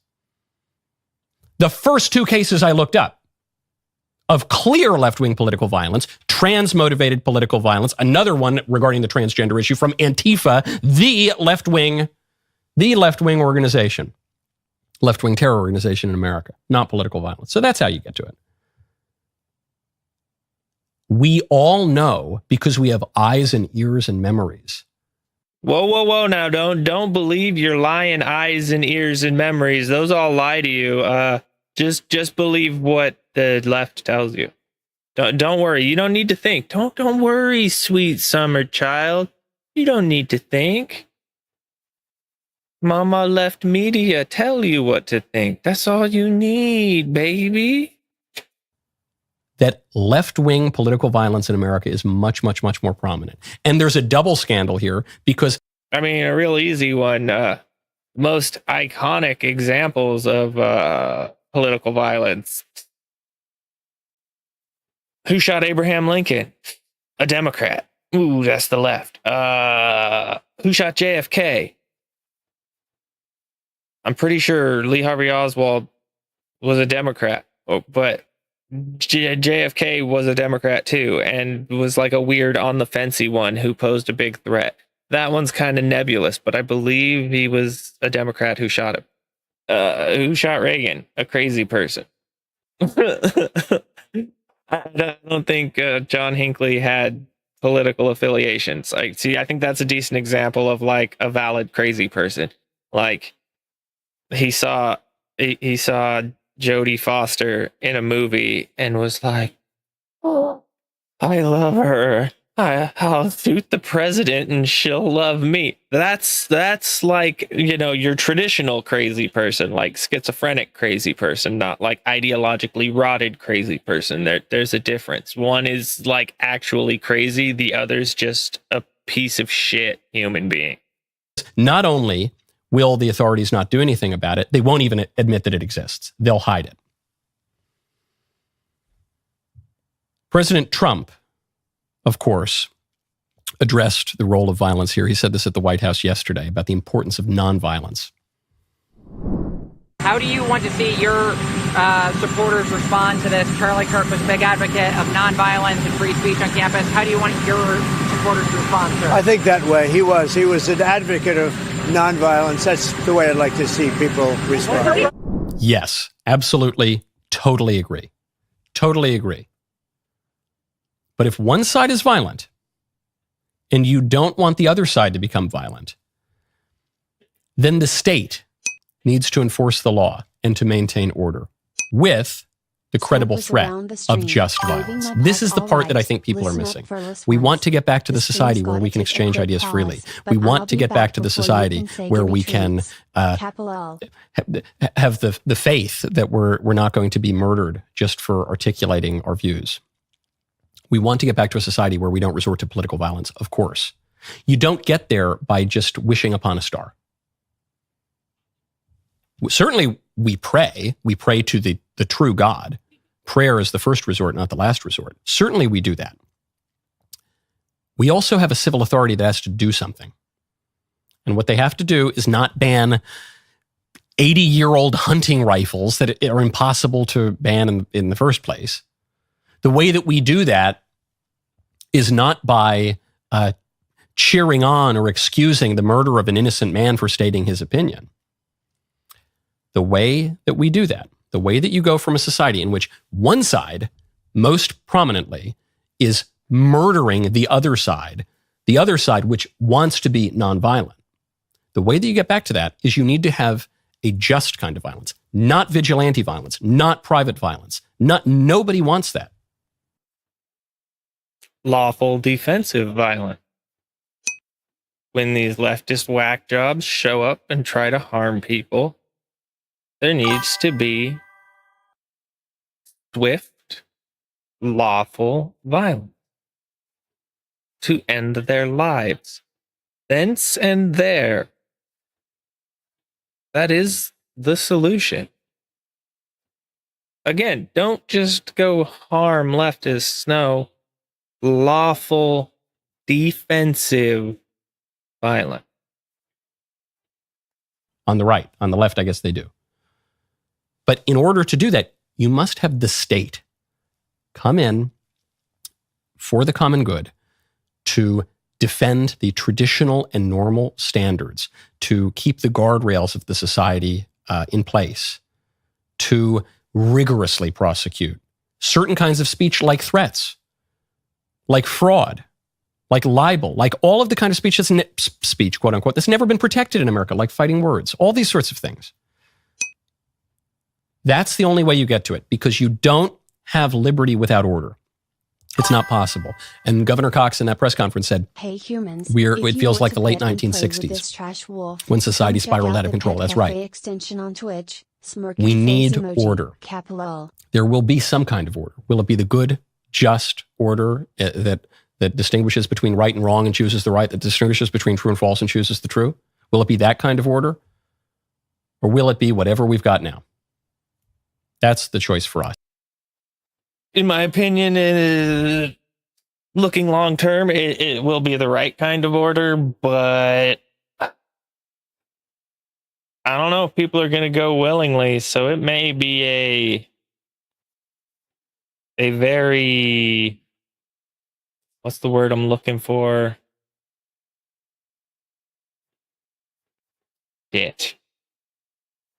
It's going to be a rough road getting there, in my opinion, y'all, because I don't think the foaming mouth leftist masses are going to be peaceable. I expect you to see them lashing out.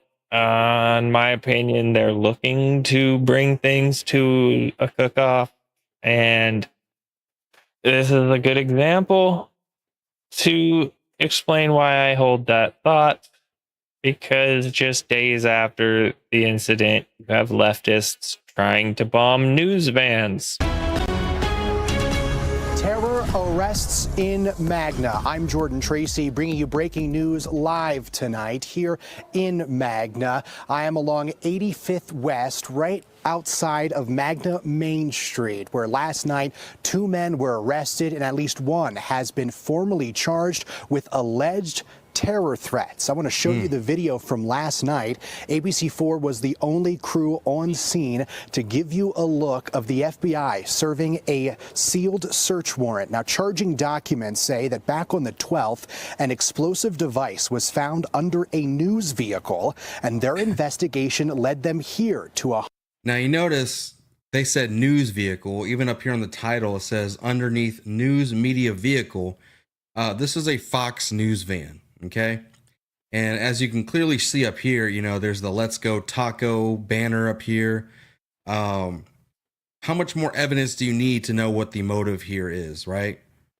Pretty obvious. Where they carried out that search warrant and they found more devices. They thought them to be hoaxes, but the suspects telling them in interviews that they were real, so they had to evacuate nearby homes. We're told 58-year-old Adib Nasir was arrested and charged with weapons of mass destruction and threats of terrorism, among other. I don't think anyone here is shocked, but we all know that the pro-Palestinian terror organizations are integral to the far left progressives ideology, because realistically that's the closest ideology to their ideology. Charges. A second man, Adil, was also mentioned but not formally charged. We have not found those charging documents for Adil as of yet, but we're continuing to follow him, believed to have similar charges. That's about all we need to know. Yeah, that's all I've got for you today, everybody. I'm gonna wrap this up here. I'm gonna get myself something to eat, and then I'm just gonna come back and probably throw up a stream, do some gaming, unwind from this this beast. And yeah, I just want people to know this is the Democrat Party. These are your progressives. This is the left. All it takes is one ideological difference, and to them that's enough. They want you dead. They won't kill you because you're a Nazi. They'll call you a Nazi so that they can kill you. That's what these people want. They're completely rotted, ideological captured retards. They're a danger to civilized society, and they need to be ostracized, not harmed. Ostracized. If they try to harm somebody, then by all means, swiftly and vehemently defend yourselves, ladies and gentlemen. I want to thank everybody for stopping in. I realized this was labeled wrong on Rumble for some reason in the beginning. I fixed that. I don't know if it's going to actually reflect that. Rumble's been kind of spotty the last day or two. For that, I apologize. That is still my fault. I should have double and triple checked all of that. Thank you guys for stopping in. To anybody who watches this in the future, don't forget to like, follow, subscribe, comment, send me death threats if you're a leftist, I assume. But, you know, I do take suggestions, topics to cover, games to play, blah, blah, blah, all that happy stuff. If you want to join the Discord, feel free to join the Discord where you can yell at me directly. I do my best to engage with my viewers. Everybody have a wonderful evening. Stay safe out there.